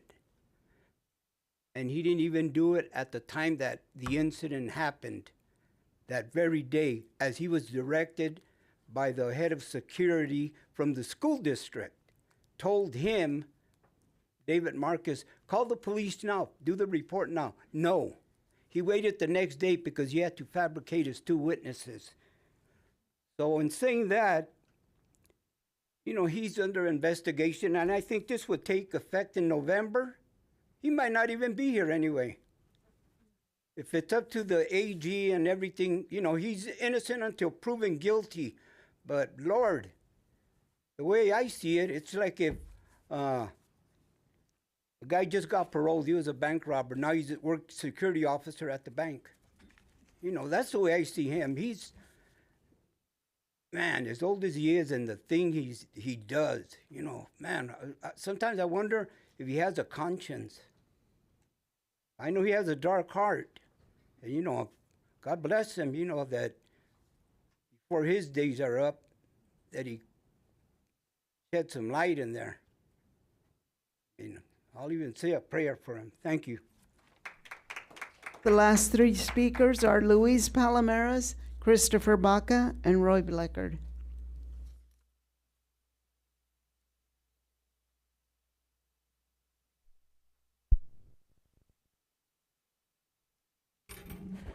Luis Palomares, community activist. I believe our mayor right here, Cabrera, is wanting to pay this guy back something for always making the second and always staying with him and voting all the backward ways, you know. You know, David Marcus, you're a fake, phony, and a fraud, and a liar to boot. It's a shame. You know, it's a shame that you would even want to take this seat. How embarrassing. What a humiliation to the city. What a disgrace. With all your track record and everything you've done, you would want to sit on that seat. Wow. I can't figure this one out, but with your mind, I guess, you know, it's all good and great. As far as, let's see, you know, the illegal acts, who cares about the Brown Act? You and Cabrera colluded to put LaDonna Jensen in there without even being in the agenda. You just did it. One day Ms. Baca was gone, and the next week you were throwing somebody on her seat. Not even going through all the right, the city attorney said, don't do it. And you said, oh, we'll worry about that later. You said that, Marcus. You don't believe in the majority rules. You said that at a meeting here. You said it. Oh, what's all this about majority? The majority rule. Oh, forget that. Who cares about the Brown Act right here? Then you went on to say at another meeting, study session, about, oh, I'm so glad they're gone. 2 councilwomen. Mayor, golly, I'm just talking about it gets me emotional. Carla Thornton, Dr. Carla Thornton, a professor at the college here. She was District 2. She passed in January of 21. Victoria Baca, Pro Tem mayor. She passed October of 21. You know, and you said, I'm glad thank God. You said, thank God they're going at one of the last study sessions, because we couldn't do a lot of things because they were, you know, I'm glad they're gone. Thank God they're gone. Thank God 2 mighty great women that you felt inferior to died. That's what you said. How dare you? And you want to sit on the seat because, you know, don't nod your head like that. Cabrera, that's your immaturitiness. You know, why are you doing, it's true. Well, let's go a little further back. You helped LaDonna put her stuff in the office the day Victoria was having her services. You were helping there. Move her stuff. LaDonna had to get in there the next day on the 19th. You had to help her. You helped her. Yes, you did. Yes, you did. So Marcus, for you to even phantom the idea of, you know, being the mayor pro tem, nah, you don't even got the credibility. You don't know how to account to 2. You don't have no integrity. You don't have none of it that it takes. A man of integrity, a woman of integrity, but not. Thank you. The next 2 speakers are Christopher Baca, followed by Roy Bleckard. Good evening again. I think we don't always have to agree on the staff's recommendations, and I think this time it's not a very good. I mean, it's in another scenario it would be, a good decision. But in this point, I don't think Mr. Marquez even really cares about being mayor pro tem. And, hopefully after this coming November, we'll have somebody else representing that district, if not sooner. So I would recommend, and I didn't know it was not going to take effect immediately, but if it was going to take effect immediately, I would nominate Shalinda Bernard for mayor pro tem for the remainder of this year, and next year, Councilwoman Santa Cruz Baca. And I think it's a good thing, but in this case, I really don't think Mr. Marquez is even, we'll leave it at that. Thank you. Final speaker is Roy Bleckard.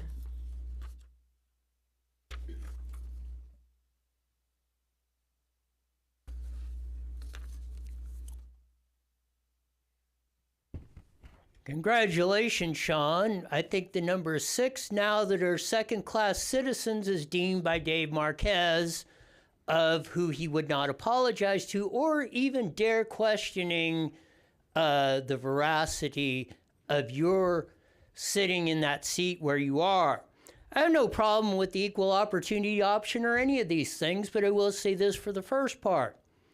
Shows how the lack of foresight and the mayor putting this on the agenda, it should not, and if you're going to do this, it should not say automatically, it should say priority somebody that gets to, that hasn't served gets that. What if, let's say in this example, Dave doesn't want to do it?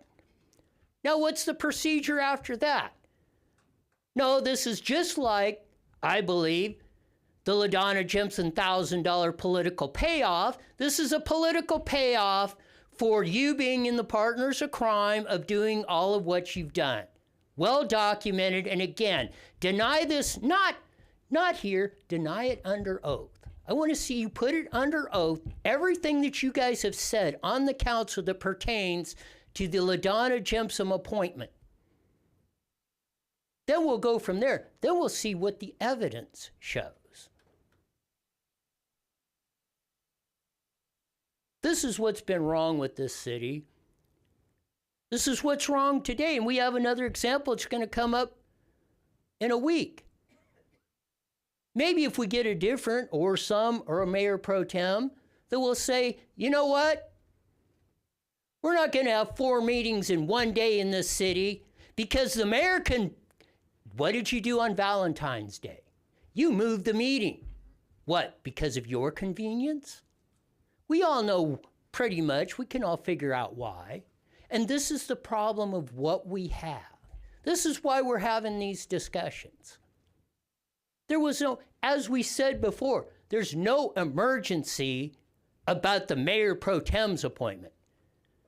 There is no possible that I can figure out, and I would like to hear why we are wasting staff's time working on this, why we are wasting council's times, and why are we taking minutes, seconds, and hours off of our lifetimes, precious lifetimes on earth, discussing this at this particular time. This is a flat-out, ludicrous idiocracy that goes on every day, and it's going to continue to go on. Because I want my fellow colleagues of District 3, and I would hope that you put Dave on as Mayor Pro Tem, because I want him to see exactly what representation and how he acts in that, so maybe we can get some public opinion to see what really goes on. That concludes public comment, Mayor. Thank you, Madam Clerk. That brings us now to council deliberation for item H1 on the agenda. If there are any requests to speak, please hit your speaker button here on the screen and I'll make sure to call on you. I don't see any. I would like to just share a few brief comments on this particular item. This is now, I believe, the 3rd time now that we've discussed it, and this item has been on our agenda to, have these discussions and look at the various options that there are for the selection of Mayor Pro Tem. And just want to thank staff for working on this and putting it in the staff report to help us understand that. So like I've said before, and has been said by members of the public that historically, the selection of the mayor pro tem here in the city of Moreno Valley has been very politicized and has been very divisive. It unfortunately has come down to, who's friends with who, and they want to make sure that they keep their folks in the mayor pro tem position. So to address that, to solve that dilemma, to take away all bias, to take away all, political motivations, let's make this process rotational. Let's take that, all of that out of the process, out of the selection of this, make it rotational so that every single council member up here has an equal opportunity to serve as mayor pro tem. All of our constituents voted us into these seats up here on the dais. Our constituents deserve that representation, equal representation from their council districts as mayor pro tem. I may not agree with every one of my colleagues up here, but that doesn't mean that I'm going to try everything I can to keep them out of the mayor pro tem position. Every single one of us up here should have that opportunity. Again, I was not granted that opportunity in 5.5 years of being on the city council. Not once was I given the opportunity to be mayor pro tem because of political differences. My colleague here to the left has served longer than me on the city council, and he not once has ever been given the opportunity to serve as mayor pro tem. And as the city clerk already mentioned, she kind of went down the list. Mayor pro tem Delgado has served now. This is his second year serving as mayor pro tem, but District 4 and District 1 also have never served, right?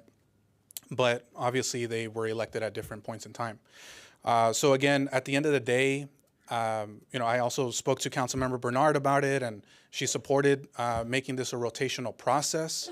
So I think that at the end of the day, it should be made rotational again to make this more equal, make it more fair, ensure that each council has representation, each council district has representation in the mayor pro tem position. So with that, I'll just leave it at that. And I do see a request here from Councilmember Bernard. So we had a discussion during mayoral duties that we agreed that the way it had been done was the way we were going to do it. So this is 1, 2, 3 times we've had this discussion today, to date. And so this is where I'm coming from, because when we were doing mayoral duties, we kind of discussed, like, we'll do it the way we had been doing it. So you mentioned that Pro Tem Delgado, this is his second time full term serving. We all agreed that we can all nominate whoever we want at any given time. So I kind of see where we're leading in this. You didn't nominate Councilmember Marquez, you nominated Councilmember Delgado. So just like we have freedom to nominate who we want, just like when you were sitting up here and you're like, I didn't get the opportunity, Councilmember Marquez could have nominated you, you could have nominated him. So we all are kind of in an agreement. We can just nominate whoever we want because that's what we had been doing. So I'm kind of a little, this is like, honestly, we have dragged this, we have talked about this, and I thought this was settled in the mayoral duties when we said we would do it the way we had been doing. That was what I thought the agreement was. So it was a little surprising when I saw it on the agenda. So when December comes, if you want to nominate somebody else that hasn't had it, just like we've all said we're free to do it, please make that nomination. You might be surprised at who might support who. I think we need to stop talking about councils in the past and what councils in the past have done, because this new city council, at least for myself, I say this, at least for myself, I'm willing to try to work to do what's fair and equitable across the board. But I think that you have to give us a chance. Like if we end up with Mayor Pro Tem Delgado for the next 2 years, which I highly doubt, then that's a different situation. But I didn't nominate him, you did. So it's kind of a catch-22, and you could have actually nominated who you wanted, because I kind of see where we're trying to get to. You should have just nominated that person and saw what was going to happen. So that's why I think we're all kind of like we're doing this again, because I thought we came to this agreement already. And if I could just respond to that, thank you, Councilmember, for that. So, like I mentioned, you had told me before that you supported the idea of making this rotational. So, this is the first I'm hearing now that you want to keep it the same way that it has been. So, in our previous discussions, the conversation was that we would wait until the mayoral duties item was done so that we can have this discussion. I think you even said that it was part of the mayoral duties, which it technically is separate, but that's why I brought it on the agenda, because you had previously told me that you supported making it rotational. But if that has since changed, then I respect that completely, 100%. And to the point of nominating Mayor Pro Tem for this past cycle, Councilmember Marquez didn't want to serve as Mayor Pro Tem at that time. That's why I nominated Mayor Pro Tem Delgado. So I hope that that answers and clarifies that question. So, you know, I still would support making a rotational selection, but at the end of the day, it's up to a majority of this council. So just wanted to respond to that. We do have a request here from Councilmember Santa Cruz.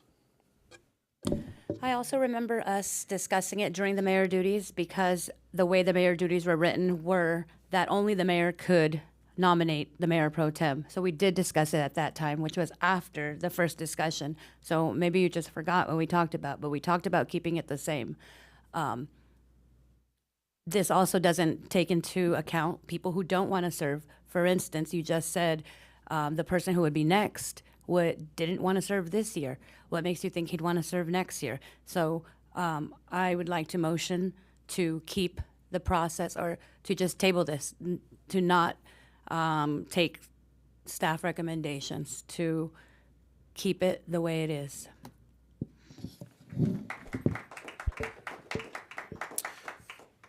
Would any other council members like to make any comments on this particular item? So I second the keeping the way it is. Okay, so there's a motion and a second to keep this to keep this process the way that it currently is. So unless there's any other comments, we can go ahead and call for a vote.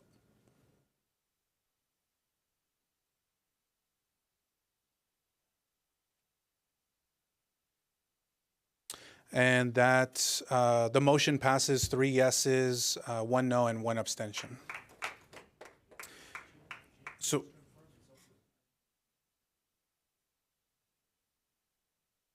yes, just for clarification, thank you, staff.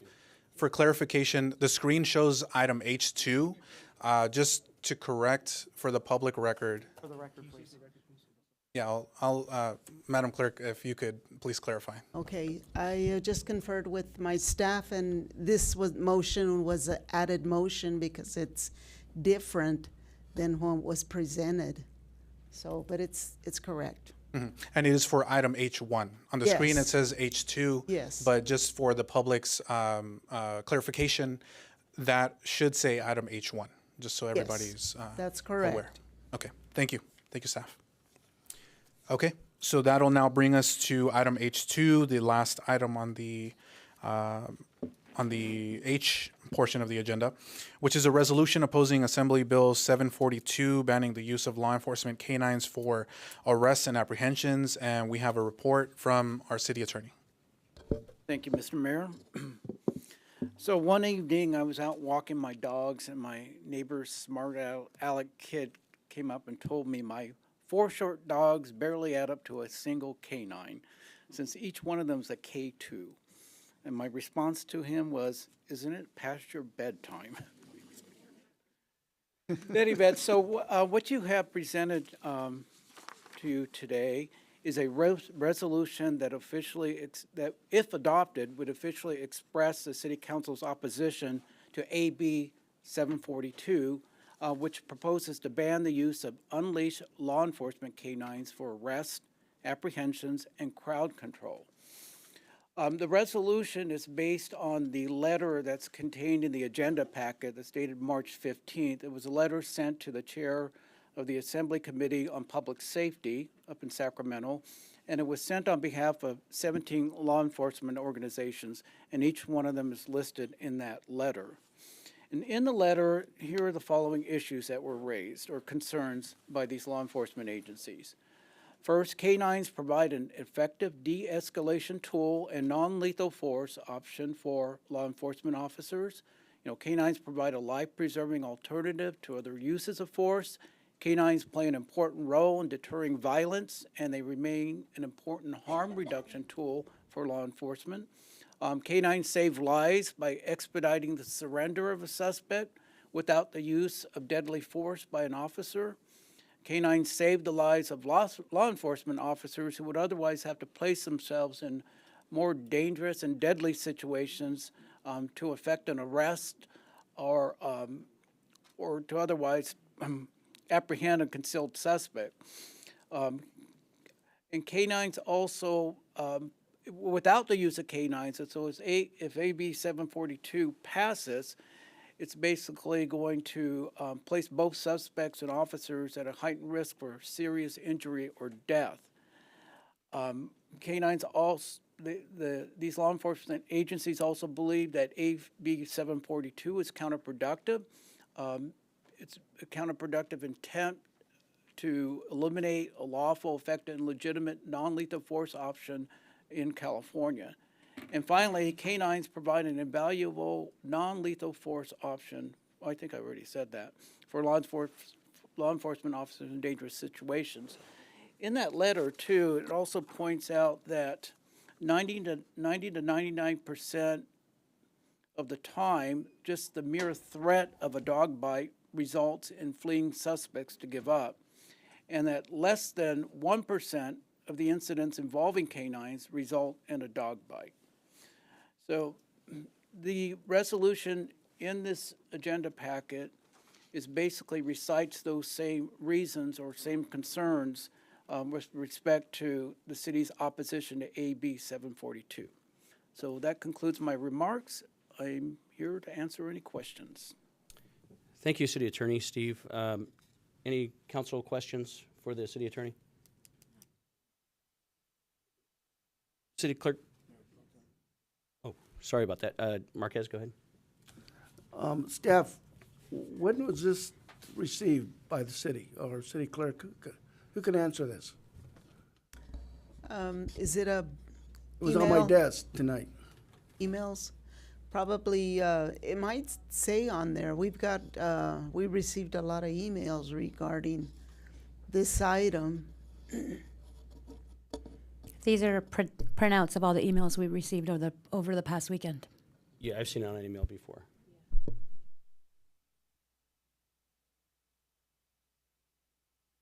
Okay, thank you very much. Mhm. Thank you. City Clerk, do we have any public speakers for this item, H2? Yes, we do. We have 15. 1-5. Can we, let's go 2 minutes 2 minutes. per, and then let's call the first 3 speakers, please. Okay. First 3 speakers are Eddie Torres, followed by Patrick Biggers and Daryl Terrell. Spicy in here. This is my first council meeting, and man, I'm gonna come back, just have dinner here and watch the show. Good evening, everybody. My name is Eddie Torres. I am a longtime resident of Moreno Valley. I've lived here for 12 years, just bought my house here. I'm really happy to be a longtime future resident of this city.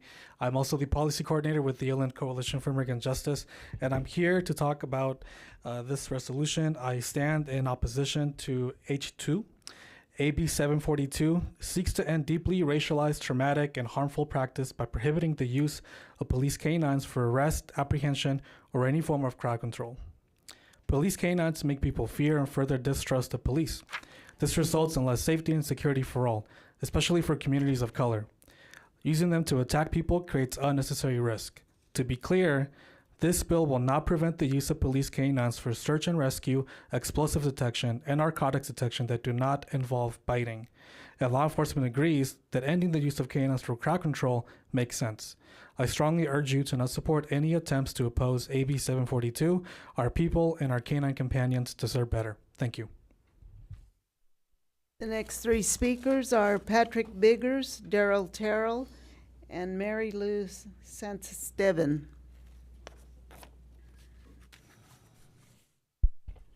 Good evening. My name is Patrick Biggers from the Riverside Sheriff's Association. RSA represents over 4,000 active and retired law enforcement. I'd like to share a story of a recent incident which occurred here in Moreno Valley. After deputies were dispatched to a residence, they were confronted by a mentally unstable but extremely violent individual. The man refused orders and became increasingly agitated. Less lethal force was ineffective and seemed to only make things worse. As the canine handler released his German Shepherd, Dre, he saw that the subject was armed with a knife.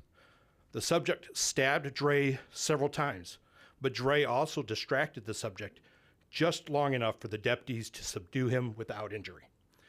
Without the canine, one of two things would have happened. Either the subject would have stabbed one or more of the deputies, or the deputies would have been forced to resort to lethal force. Please take the time to consider these types of incidents when considering whether or not to support AB 742. Canines are a critical tool for law enforcement that save lives and prevent injuries.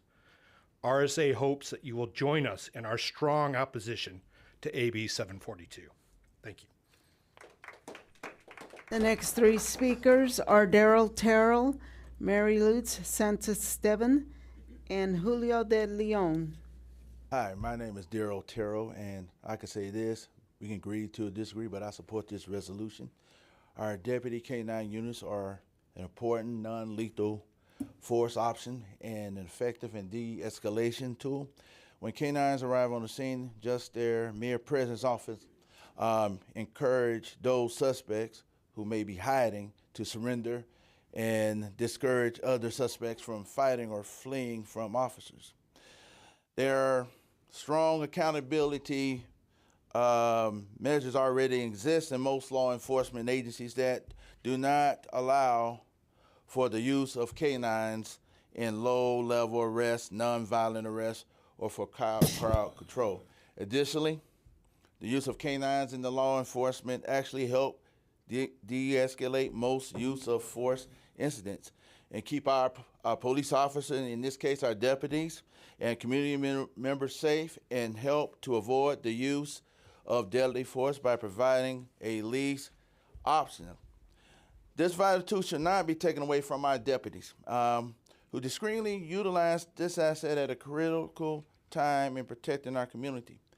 Our deputies who protect our city are the best trained in the country, and we ought to be doing everything we can to help them rather than taking away vital tools and resources like our K-9 officers. And that's what I strongly believe. And my grandfather was a police officer, and I support law enforcement, and I just think this bill should not support it. That's my opinion, and again, we could agree to disagree. I could still sit down and have, I can't drink Coke anymore, but water with you to have a discussion, but I support this resolution. Thank you. The next three speakers are Mary Luz Santisteban, Julio de Leon, and Jason Santisteban.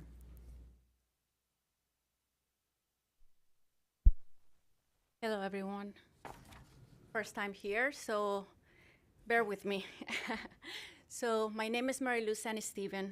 I'm a wife of a former canine deputy and his partner, Canine Aussie, who protected your city for 10 years. When my husband asked me if I could share some words about the experience that I had with him being a canine handler and Aussie, I asked, how much time do I have? He said 3 minutes. So I got 2. And I thought, how can I share, a lifetime story full of love, loyalty, and friendship? How can I share the emotions I felt every time I will receive a late night text from my husband telling me that he loves me, and to tell my children that his dad loves him, knowing that he's going into a home or a building to search for an armed and dangerous person? How can I express my feelings of relief when I see my husband come home, even though I see he's tired, bruised, and sometimes with his uniform torn from the search? Then I look down on his feet, and I see Ozzy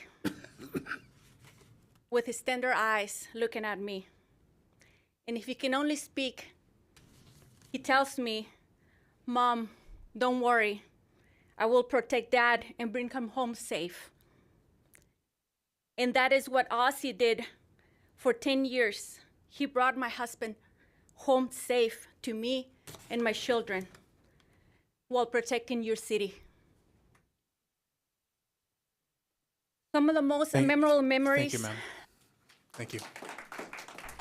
The next three speakers are Julio De Leon, Jason Santos-Steven, and Mike Walsh.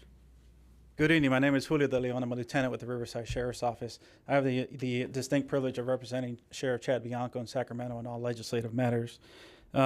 We have formally opposed this bill in Sacramento, and my job is to convey our message that the City Council of Moreno Valley should also join us in opposing this bill for several reasons. To start off, the author of this bill has claimed that law enforcement is racist and that we are using these canines for racist purposes, and we flatly reject that. And I'm going to discuss, I thought I had 3 minutes, but I'm going to be quick here. The statistics that they are providing you and on the bill are misleading to the public. First, we do agree that canines have a troubled history, but if you look at what happened in slavery era and the 60s and current policing, we're talking about two different things, apples and oranges. We have progressed so far from those eras. To provide stats for 2021, our department alone used our canines 699 times to apprehend someone. However, only 6 of those resulted in an actual bite. That is 1% of all of our canine apprehensions resulted in a bite. In 2022, we have similar stats. 552 canine apprehensions out of 565.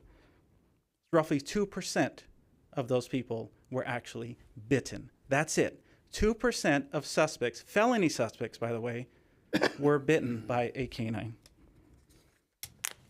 We just ask you to support our measure, and also he also says 4 people died of canines. That is untrue. 3 of those were actually shot first, but he's saying that 4 people were killed by canines. That is untrue, and that is part of. Thank you. The next 3 speakers are Jason Santos-Steven, Mike Walsh, and Adriana Wong. Hello, I'm Sergeant Santos-Steven with the Riverside County Sheriff's Department. I'm one of 3 sergeants that oversee our canine program. And I just want to give some information on the city of Moreno Valley, what our canine unit has done for you guys within the last 2 years. For example, our statistics and number for the last 2 years, our canine unit has dealt with 125 violent criminals. That's an interaction between our canine and that suspect. During that time, 124 of them surrendered peacefully, resulting in a peaceful surrender. Only 1 of them was bitten. That case involved a SWAT team using robotics, drones, and everything we possibly can to get for a peaceful surrender, and that was just one suspect that was not going to give up. On top of that, the canine unit in their last 2 years has helped your city out 2,183 times for several different things. If you realize, in the past couple years, we had several peaceful marches. Went from Frederick to surrounded the city hall, the police station, marches from the south of the city, all the way up to the mall. Never once did you ever see our canine unit out there intimidating the people.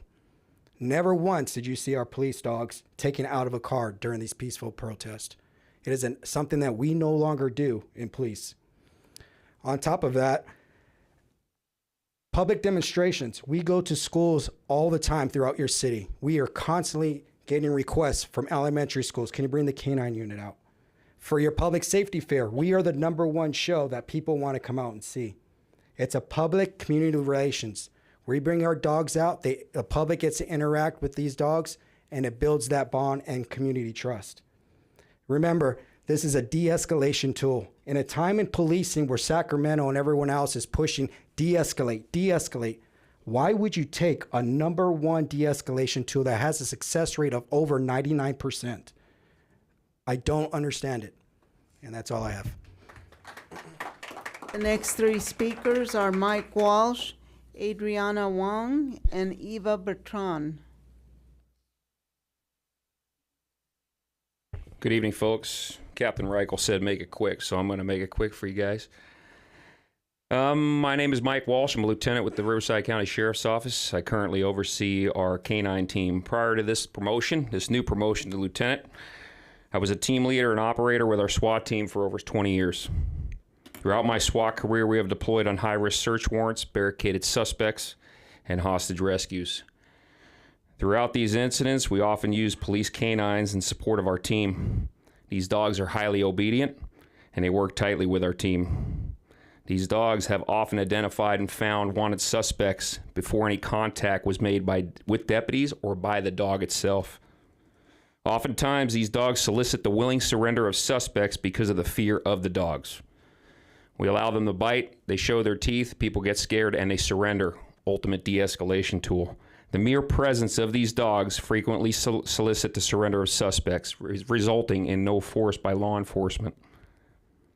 Dogs are a primary location tool for us and are seldom used for apprehension, as Sergeant Stan Stevens had highlighted. We have many less lethal tools available in our inventory for our SWAT team and law enforcement. But the canine is the only tool, and I say again, the only tool that can be deployed and before contact is made with a suspect can be recalled. As for hostage rescue, the most complex and dangerous mission a SWAT team will ever undertake, these dogs are often used to find suspects, distract suspects, and facilitate the rescue of hostages.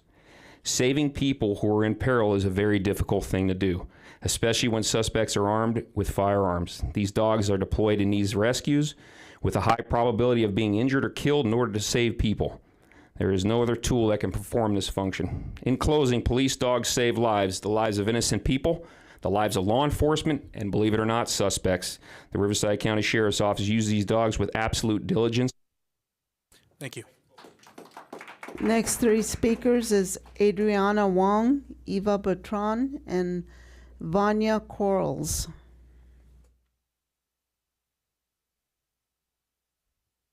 Good evening. I'm here to urge you to vote no on the proposed resolution. So I was actually at the assembly hearing on this bill, and there are a few things that happened at that hearing that I think are important for you to consider. So the committee heard testimony about the devastating and lifelong injuries that canines cause. Limbs amputated, stitches, surgery, and skin grafts needed. A woman had her ear torn off while a canine was searching for a suspect and almost lost her hearing. A man lost his voice after his throat was crushed. And the committee heard and acknowledged that most of the time people are seriously injured by canines in this way, they are unarmed. And Assemblymember Alanis, who is a former sheriff, and the law enforcement witness, a sheriff for Butte County, both explained why so many people so seriously injured, the majority of them, the vast majority, are unarmed. It's because law enforcement do not send canines to apprehend armed suspects. They said that on the record. And so the claim that's being made that canines are an alternative to lethal force is just not true. They're not a life-saving tool. Preventing canines from biting is not going to put lives in danger because the vast majority of the time they are used to bite, there's no threat to life at all. In these situations, deadly force would not only be unnecessary, but totally illegal. The Riverside Sheriff's Department, your policing agency, has been caught multiple times on camera using canines to maul unarmed people who are handcuffed and lying down. I agree with the gentleman earlier who said that everyone should pay attention to what their counsel is doing, and anyone paying attention can understand that this resolution was essentially written by the Riverside Sheriff's Association and introduced without fact-checking. The materials in your agenda packet and your own staff report makes that clear, and so I think in the interest of public integrity, council members who have received Riverside Sheriff's Association campaign donations must disclose that fact as they are voting. But for the simple reason that this resolution relies on factual inaccuracies about when and why law enforcement actually use canines to bite people, you should not adopt it. Thank you. The next three speakers are Eva Bertrand, Vanya Quarles, and Sean Fortine. Good evening, Mayor and members of the council. My name is Eva Bertrand. I'm a resident here in Riverside County. I urge the council to reject agenda item H2. Contrary to the staff analysis, which claims that canine bites are a necessary de-escalation tool, adopting this resolution would put the city in direct conflict with state law and post-training guidelines on use of force and de-escalation. State law mandates that officers de-escalate situation by, among other things, quote, avoiding situations that lead to violence. Officers are urged to safely manage situations, again, quote from the Penal Code, without the use of force. A canine bite, in contrast, is a violent use of force that can crush limbs, tear flesh, and cause lifelong injury, what de-escalation is designed to prevent. State law and post instead require officers to use their body, calm encounters with the public. Deploying an animal to create panic and terror, not to mention inflicting pain and injury, escalates an encounter, adding pain and violence to a situation. Simply put, attack canines escalate. The city's analysis on this issue is wrong and risks undermining compliance with state law. AB 742 is all the more necessary in Riverside County because of RSD's long history of violence using attack dogs, especially against Black and brown folks in the county. As the Desert Sun and other outlets have reported, Riverside Sheriff's Department deputies have consistently ordered canines to attack passive and compliant members of the public. We ask that the council and mayor look at the letter and materials attached from the ACLU of Southern California and judge for yourself how much policing has really changed since the slavery era and since the 1960s. This legislation, which would not prevent law enforcement from using leashed canines or using canines for search and rescue, explosive detection, or other critical uses of the dog's sense of smell. The bill is crucial to protecting public safety. I urge you to vote no on this item. Thank you for your time.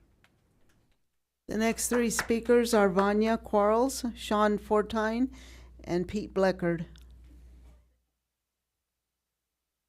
Hi, good evening. My name is Vanya Quarles. I want to thank the council and the staff and the folks that have come up and spoke before me. I speak against H2 just on principle. I'm the executive director of Starting Over. I live in Moreno Valley. Our organization is in Riverside County, and I'm a member, co-founder of Riverside All of Us or None. And we are formerly incarcerated, system-impacted people who live our lives upright today and have gone through the terrorism that comes with bad policing, bad policies, well-intentioned maybe at best, but for the most part, when we think about dogs, we know that we shouldn't be fighting dogs. We don't allow dogs to fight each other, but we still think it's okay for dogs to attack people who have not been convicted of anything. We're allowing the Riverside Sheriff to continue to play judge and jury and executioner in the streets in this county. And I think this is just a political exercise, actually, because no matter what you do today, it's not going to affect the state law. No matter how much you're terrorized by crime, and I get it, I live here. No one wants to live around crime, but you don't overreact or dehumanize people who may or may not be on the opposite side of the law than you are, and you call yourself law and order.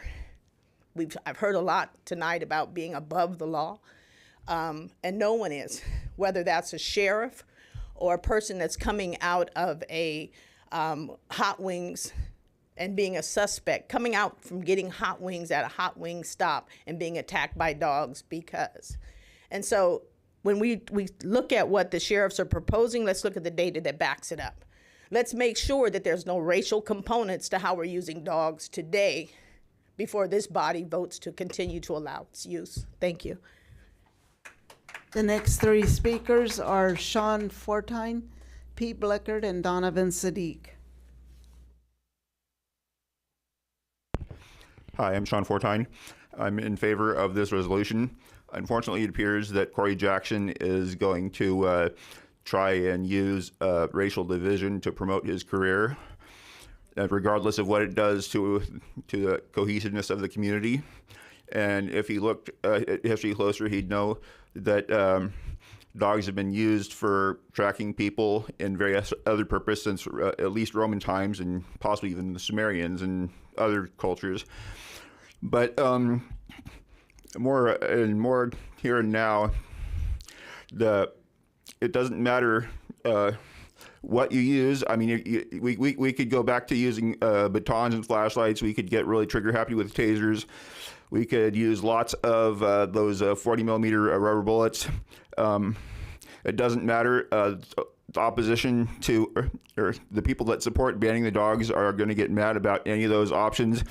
And really the only thing that will suit them is trying to ask violent psychopaths nicely if they will oblige. And unfortunately, for all their good intent, the violent psychopaths will just use their sympathies for antisocial gain to continue doing what they're doing to harm the community.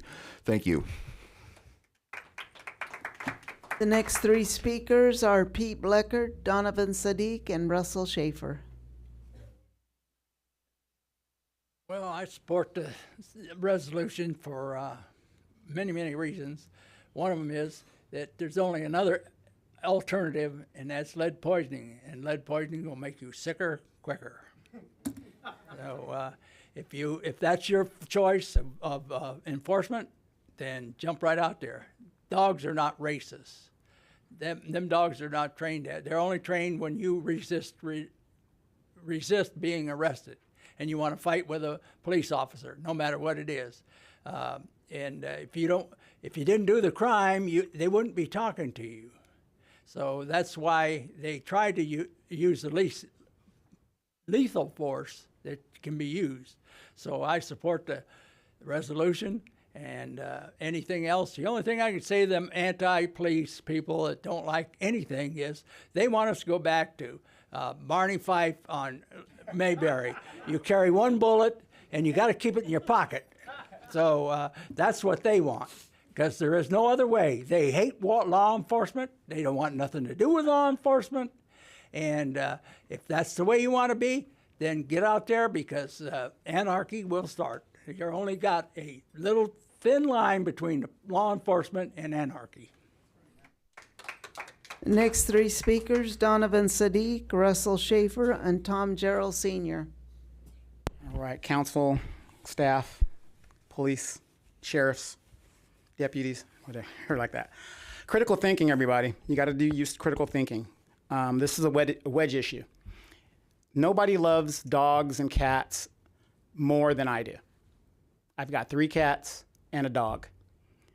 And I'm going to tell you, as much as I love my dog, she is there for one thing in my house: protection as a tool. Protection as a tool. Anybody that has a dog right now, you are depending on that dog to either bark or attack somebody who's illegally running into your house, right? Critical thinking. Everybody up here has been saying a dog is a tool. Military, we had military dogs, they're a tool. Now, I have a love-hate relationship with the police department, and there's been a lot of problems with the police department with people of my color. But here's what we got to think about, though. I would rather recover from a dog bite than, just like what Mr. Pete said, have lead and be dead. It's as simple as that. So again, I understand the to and from, but I'm going to support this resolution, because every one of you people out there that is sitting right now watching, or you've got your lawn ornament out in the front yard as a tool that the police are using just as well, you have no problem with using that dog as a tool to protect your home. It's the same thing with the police officers. They need something to protect them so that they can go home to their loved ones. And it's also a de-escalation tool to not be killed. Because let's face it, if it is a tool, and a dog is a tool, and there is a problem with dogs being used to be aggressive, there's a problem with the training of the officer. The next three speakers is Russell Schaefer, Tom Gerald Sr., and Bob Palomares. Everyone needs to oppose Assembly Bill 742. Corey Jackson's bill banning the use of canines. Cabrera and Corey Jackson both make political deals, and anyone should be able to see how they operate, since they do not even try to hide it. This is not about race at all. Criminals are criminals. It almost seems just be an attention-grabbing bill for Corey Jackson, also known as Canine Corey.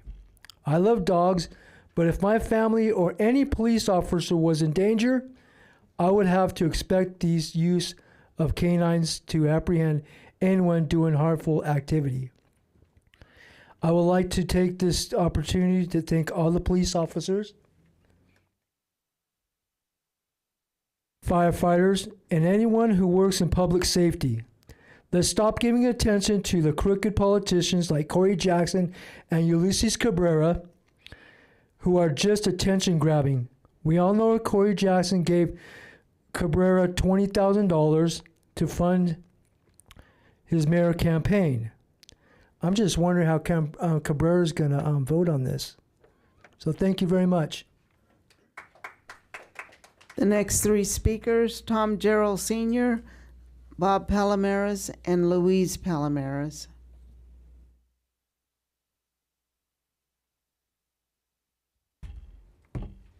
Tom Gerald again, speaking on behalf of myself, Mayor Pro Tem, council members, members of staff, and the public. You know, I support the resolution.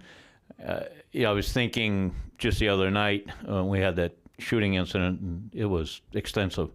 And, you know, I don't know if dogs were deployed. We couldn't see because they quadrantopped the area, and the sheriffs did a beautiful job of containing it. I understand 4 people were injured, but didn't succumb from their injuries, to my knowledge. But the you know, I was thinking I've had a lot of interface in the last 25 years on Sunnymead Boulevard with our sheriff's department, and I can only remember a couple of times I've even seen the canine unit out, and I've never seen the dogs deployed. And you know, I've seen a lot of deputy work. I've seen a lot of really good deputy work. And I've seen some I wasn't happy with, and I'm not shy about bringing it forward. In the case of abuse, where a law enforcement person allows a dog to run amok and do something bad, you know, I'm fully support any discipline that's in order, and, you know, maybe even a criminal action against the deputy or the, you know, law enforcement person if they did wrong. I mean, that's not right. You know, we've come a long way in this country, and, you know, I think our, at least this department that I've seen has done a really, really good job of, you know, using the resources properly and intelligently and for the public benefit. So I support the resolution, and I hope you do pass it. Thank you. The next two speakers are Bob Palomares and Louise Palomares.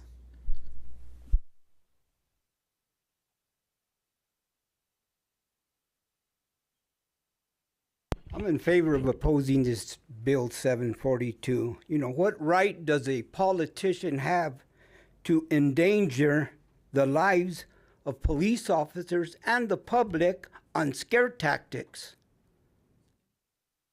in this entire state? You know, these men and women will give their life up for a person, and the dog will give up his life for that officer. All they deserve is our backing.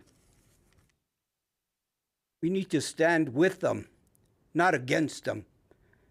These times are getting harder, and we want to take the tools that they use. That's not going to fly. Scare tactics. That's all they do. You know, they're putting this bill, they're making it more important than people. You know that. Oh, you know, that's okay if we don't have someone to protect you if there's a criminal who breaks in and is holding you hostage. No, this is a tool. What are they going to want to do next? Take their guns? You know, our society's getting more where we're leaning towards, oh, poor guy, you know, he didn't really mean to do that. Well, yeah, he didn't mean it because you got caught. You know, we got to stand behind the law. That's what's going to save us in the long run, believe me, because people are getting crazier every day. The crime is more and more. So, you know, Cabrera, I know how you're going to vote. You know, you're in with him deep. So, thank you. The final speaker is Louise Palomares.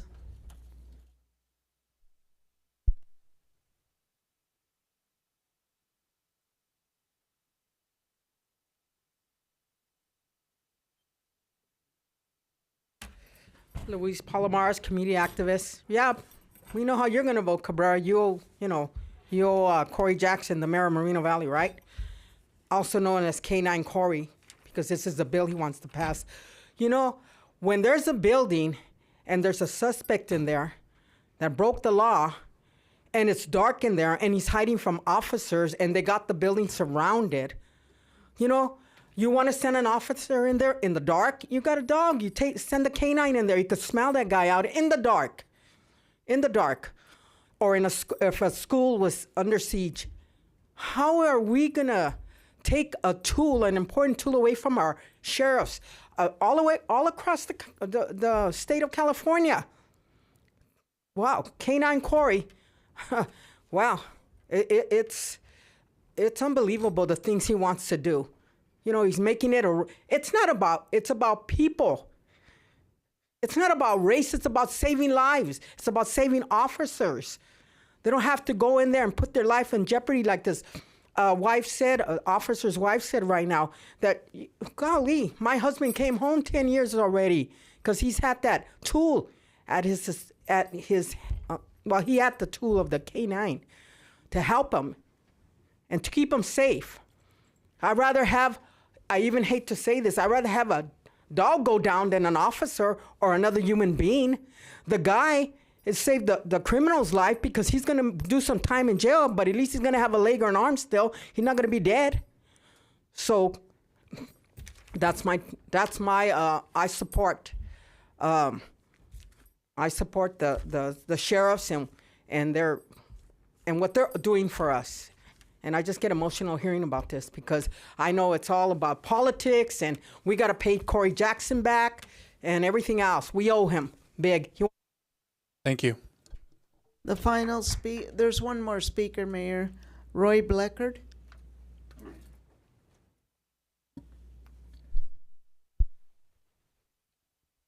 I encourage everyone when they go home tonight, go look up the Chris Rock skit, How Not to Get Your Ass Kicked by the Police. Because I guarantee you this, if you don't run from the police and you obey their commands, you will not get bit by a dog, you will not get fired by a 9mm. But what a lot of these people don't realize is you could be the innocent victim. There could be somebody running into a building or something of that, and the cops are doing that. You know, they may have to shoot. You may be an innocent victim of that. They don't think about this stuff. Somebody mentioned campaign contributions. Why don't you look up the campaign contributions of Ulysses Cabrera? He's owned, bought, and paid for by Corey Jackson. I believe that's why he voted against this resolution even being heard.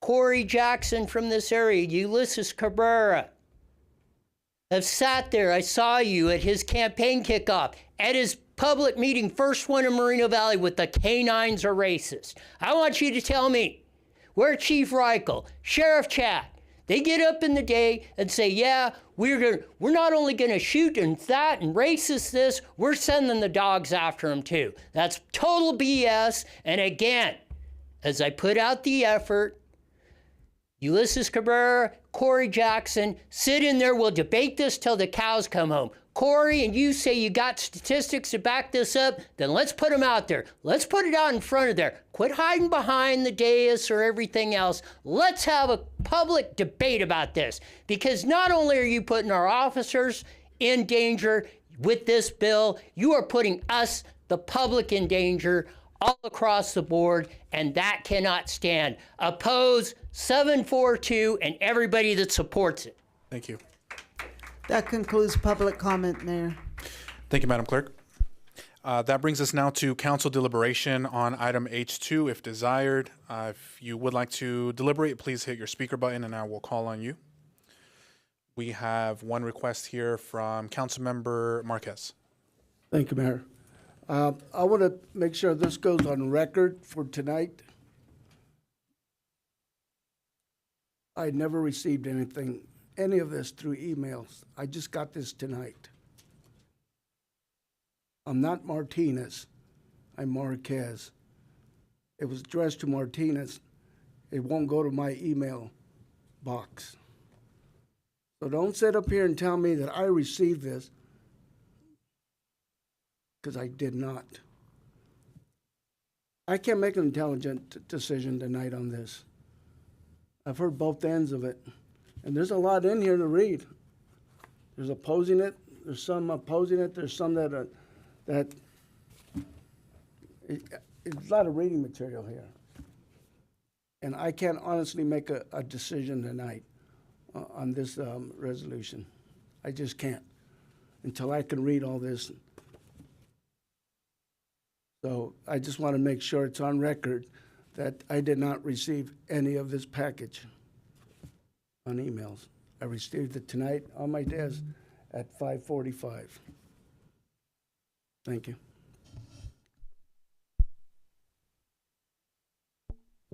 Are there any other requests to speak from the council? Okay. That brings us to, I'll entertain a motion by the city council. I'll motion to approve. I'll second. Okay, there's a motion to approve the item and a second as well. Please vote.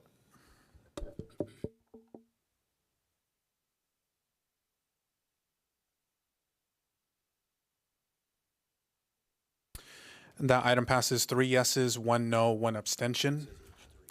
And yeah, just for clarification, once again, for the public, on the screen it shows item H3. Just for clarification, for the public record, that should say item H2. That is correct, Mayor. Thank you. Okay, so that now brings us to item I on the agenda, which is City Council reports. And we have the first one from March Joint Powers Commission, and that'll be from Mayor Pro Tem Delgado. Thank you. Tonight I'm providing an update from the March Joint Powers Commission meeting that was held on Wednesday, March 22nd. We heard an update from Sheriff Chad Bianco about plans to relocate the aviation unit to March Inland Airport.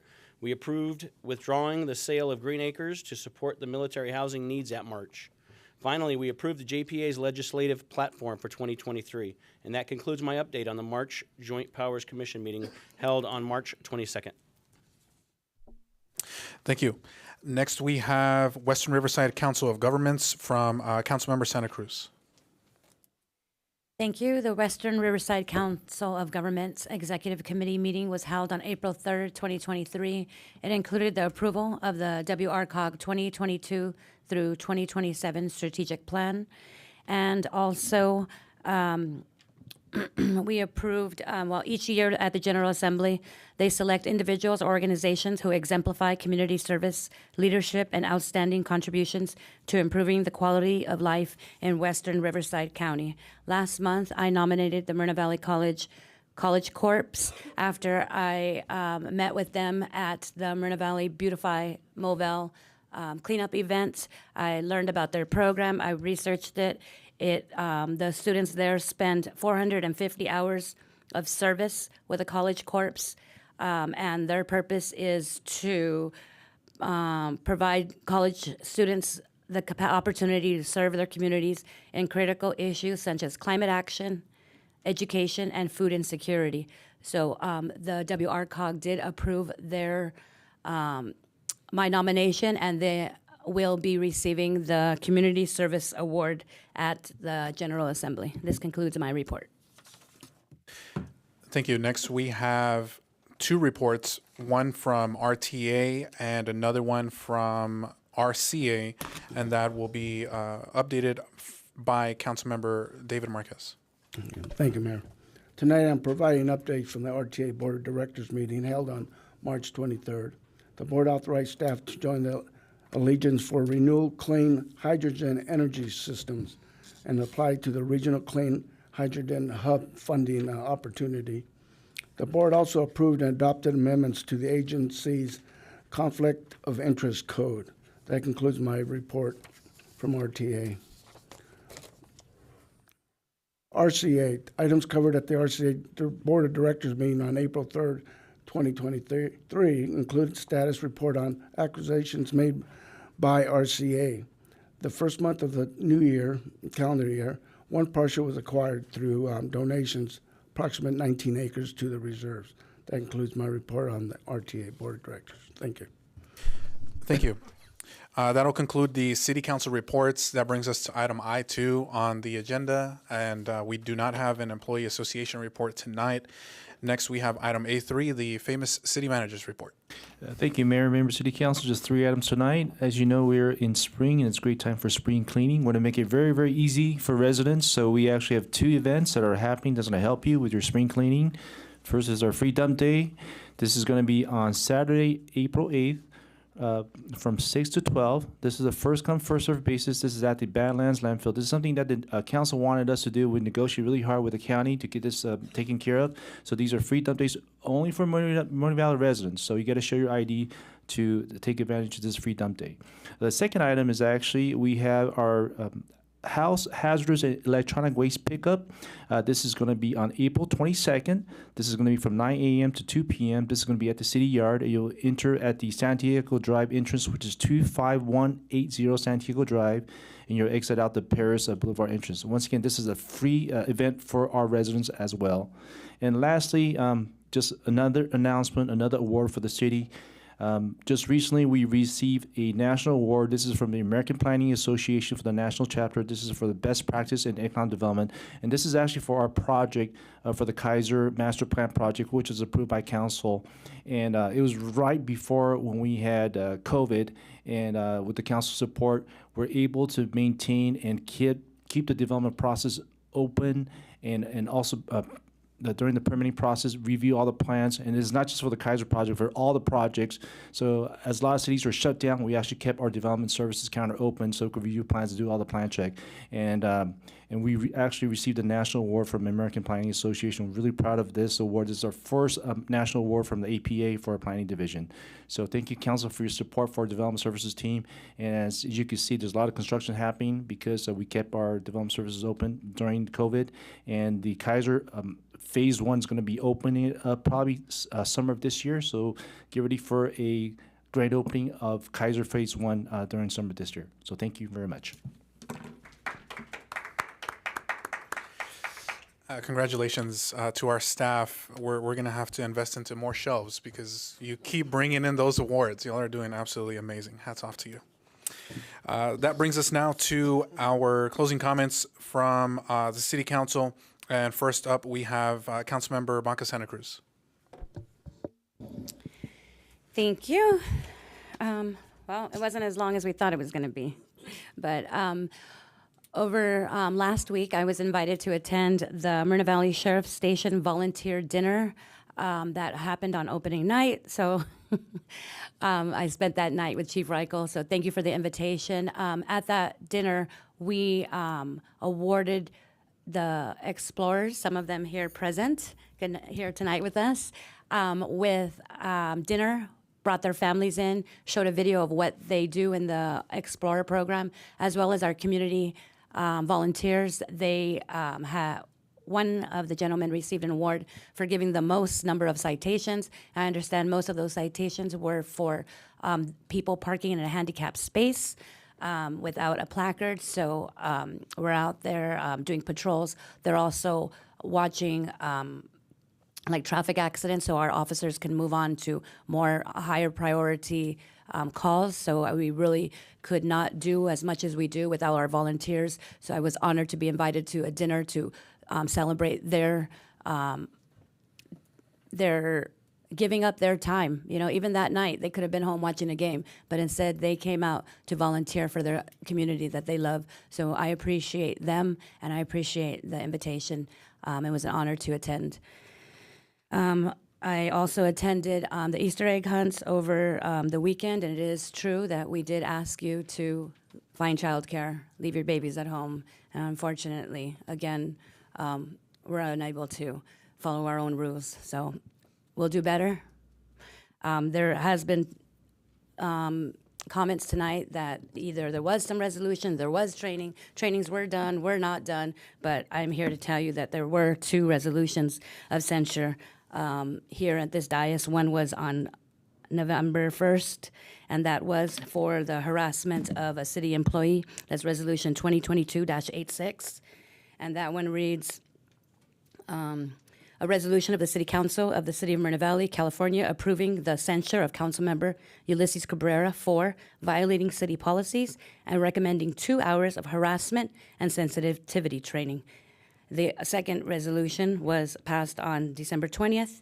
It's Resolution 2022-85, and this resolution of the City Council of the City of Moreno Valley, California, censuring council members Cabrera and Marquez for violating certain city policies related to the appointment of Dolores LaDonna Jemson on October 19, 2021, inconsistent with certain provisions of the Brown Act and the city's rules of procedures. So those resolutions are true. They did happen, and we have members of the audience who were here those nights, every one of those nights that we discussed.